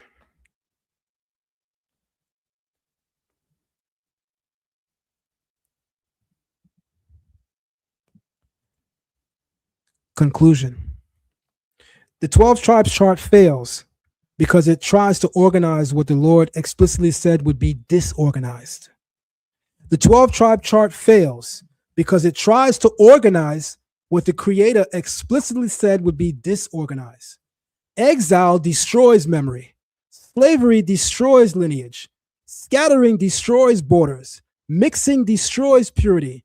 Nullifies any claims that there exists in Africa today any surviving remnant or tribes of biblical Israelites.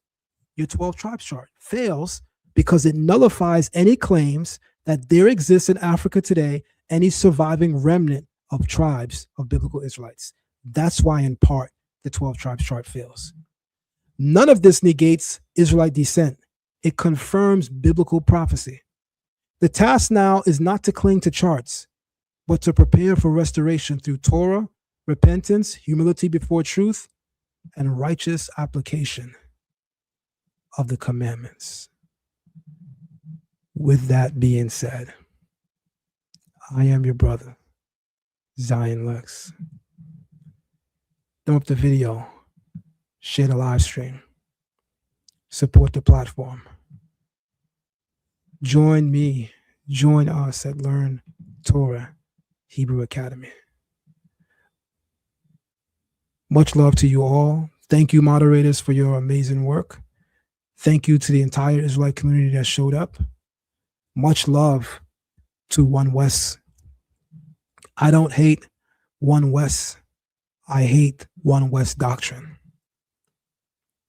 I don't hate One West. I hate One West doctrine. The work that brothers in One West did to spread the name of the children of Israel throughout the world is nothing short of incredible. And I would never even attempt to erase that from them. But with that being said, that's pretty much all you did. But we are still greatly appreciative for that immense work that you did. But with all due respect, we got it from here. Take care. Shalom and welcome to Zion Lexx TV. Be sure to like the video, subscribe, and share the live stream. Become a member of Zion Lexx TV and unlock several hidden features and hidden videos. Also, you can donate to Zion Lexx TV at Cash App $ZionLexx or via PayPal at zionlex@gmail.com. We also have an online academy entitled Learn Torah Hebrew Academy. Visit us on patreon.com/learntorah. Our gold tier membership gives you unlimited access to our special event lectures and our special live movie nights. Our platinum tier gives you unlimited access to our Torah class, Kabbalah class, Patriarchs and Matriarchs of the Covenant classes, as well as understanding the New Testament via the oral tradition class. Our diamond tier gives you unlimited access to all of the previous tiers, as well as our most sought-after class, our Biblical Hebrew course. And finally, our highest tier, our Sapphire tier, gives you unlimited access to all previous tiers, as well as our highly esteemed Rabbinical course. Be sure to sign up today and check your tier membership so as to ensure you're getting access to the classes you desire. Thank you for visiting us here at Zion Lexx TV, and now back to our current live stream.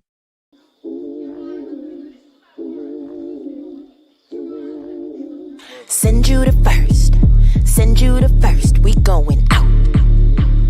Out. Send you the first. Send you the first. We going out. Out. Preset, if you scared, then go home. And no, we ain't saying it twice. Cause once you get into this war zone, it's either your life or their life. And we ain't about losing before an intrusion. We gotta make sure we right.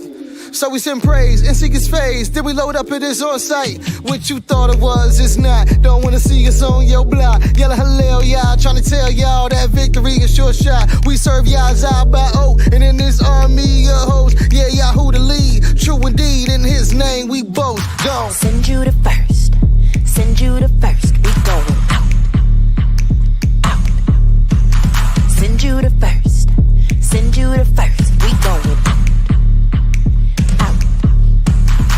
Torch fire, flags in the street. Sing louder, kick up the beat. All them enemy feet get delete when we pray in the street. Drew to drop them knee. Who got the praise for days? Who other what came face? Made for praise, spit prophecy. We be that anointed royalty. I said we came. Hey. The bar Hamayim number 2, that's on replay. Yeah, we gon' bust them walls, mash up and be on our way. Yeah, to the nations we proclaim his Kudash name. Yahuwah, Yahuwah, Yah, Yah. Send you the first. Send you the first, we going out. Out. Send you the first. You said. Send you the first, we going out. Out. From Symbion to Benjamin, we need every man out here standing. Got sisters home and they praying while they brothers in the field slaying. Slaying demons in sorrow. Hamashiach we do follow. Sword the truth, we loud no mute. We lenders out here, we know no borrow. Jacob's seed is undefeated. We odds greeted with praise and leads us through a war without a grievance till the win is completed. Then we return with our pieces. Peace banger, peace be still with the Rangers. Mighty Morphin, we hang them up the drop, they can hang on, hang on. Let's go.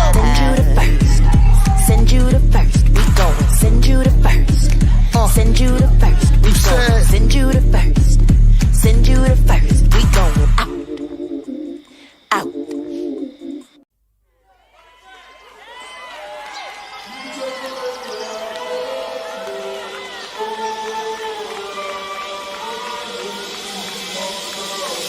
Tearing down idols, and we cutting down poles. We calling back Israel to the hell we know. Throwing out crystals, we don't need these stones. And we ain't no gods, that's a job for y'all. All praise to the Most High. All praise to the Most High, Yahuwah. All praise to the Most High. All praise to the Yah Israel. Tearing down idols, we cutting down poles. We calling back Israel to the hell we know. We throwing out crystals, and we don't need these stones. We ain't no gods, that's a job for Yah.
Cutting down poles, we're calling back Israel to the hell we know. We're throwing out crystals, we don't need these stones.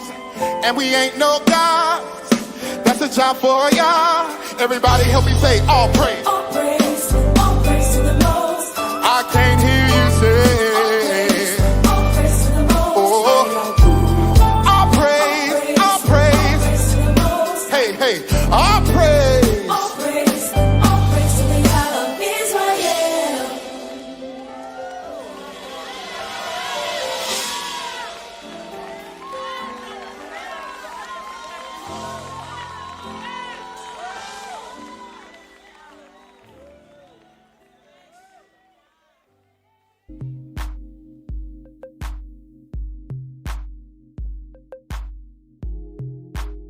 What Hebrew Israelite you think is the best though? The Daniel Allah, I think Captain, as far as the debate, is the epitome in the One West community. I agree. I think Zion is a very good debater. If he wants to do the whole Sumer thing or whatever, we could chop it up after the book. I mean, it's up to him. Now, as far as the true scholarship, I got to go with Zion Lexx on that. I don't know about true scholarship, but hey, you know. I'm talking about as far as Hebrew Israelites. I'm going with Zion with the scholarship. I would go with Divine. If I was to say Hebrew against Hebrew, I would have to go with Zion Lexx. Well, I'll go with Divine. I think Divine is more thorough. As far as a debater, Zion is the best. Zion and Captain is the best, no doubt. Okay. No doubt in my mind. That boy Zion, oh man, he gonna chop this video up, by the way, too. He gonna chop it up, put it on his timeline. You see what Garfield said? When it comes to that debating from the Hebrews, ain't nobody better than Zion and Captain. I'm just gonna say that. The way to whoever wrote those Hebrew writings was smarter than anybody we have ever met in our life. Why you say that? Because when I'm studying the writing, and they have what's called they have idioms. They have idioms, family. They have metaphors. They have epithets. Epithets is like, say, El is the God. So you'd have El Elyon. El Elyon would be probably, no, that's not a good example. But just different names of that same God would be an epithet of that God. They have epithets. They have idioms. Who does that if you're not intelligent?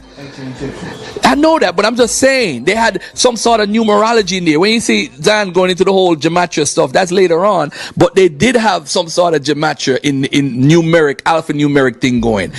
I'm saying this to everybody who is in Kemet. We know how great Kemet is, but whoever wrote the text, whoever wrote that Bible is smart as a mother effer.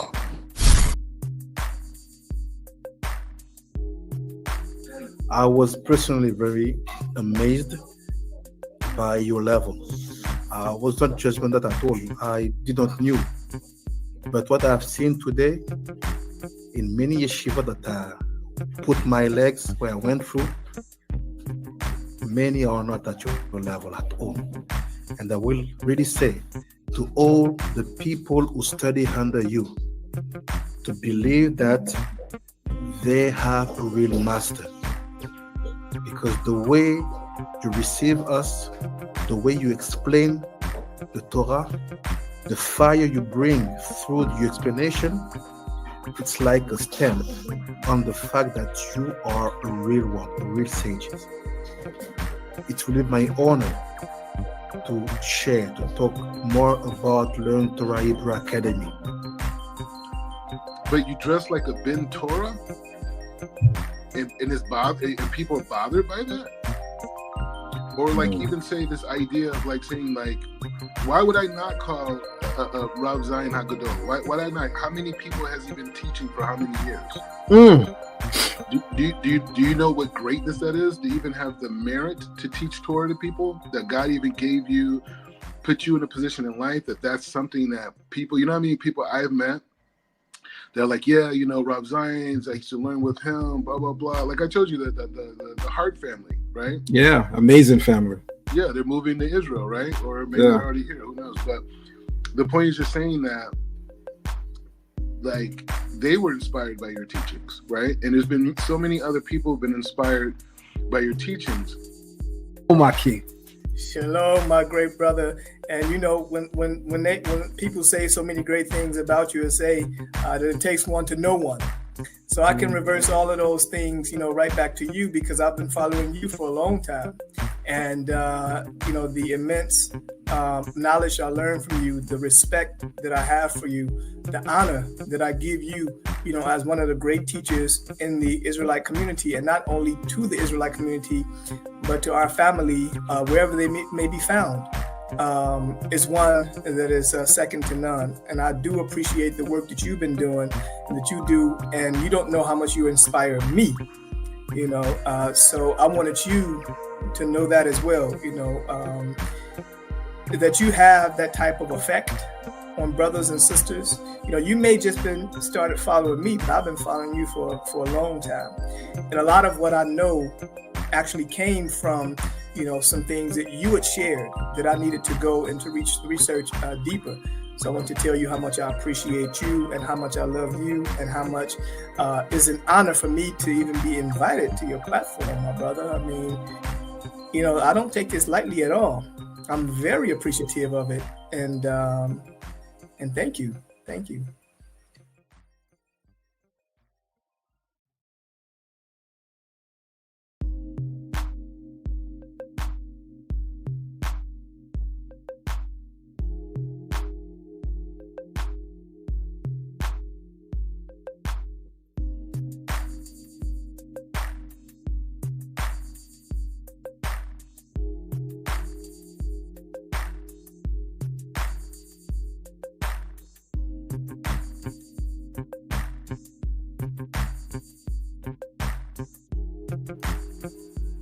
Shalom, shalom, family. This is your brother Abdiel Ben Levi, otherwise known as Zion Lexx. Go to Amazon and purchase all of my books. Type in my author name, Abdiel Ben Levi, or you can also type in Zion Lexx. There you'll find some of my earliest books and my latest works. It was written and engraved.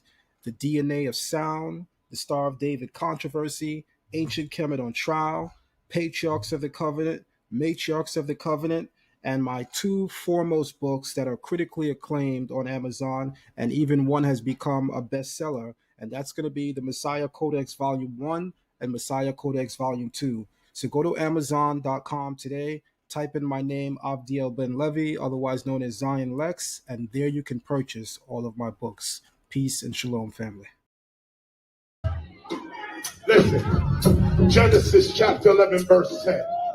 Explains the genealogy of Shem. Shem was a black man in Africa. If you repeat this back, Genesis 14, verse 13, Abraham steps on the scene. Being a descendant of Shem, which is a fact, means Abraham too was Abraham, born in the city of a black man, called Nimrod, grandson of Ham. Ham had 4 sons. One was named Canaan. Here, let me do some explaining. Abraham, Isaac was the, Jacob had 12 sons, for real, and these were the children of Israel.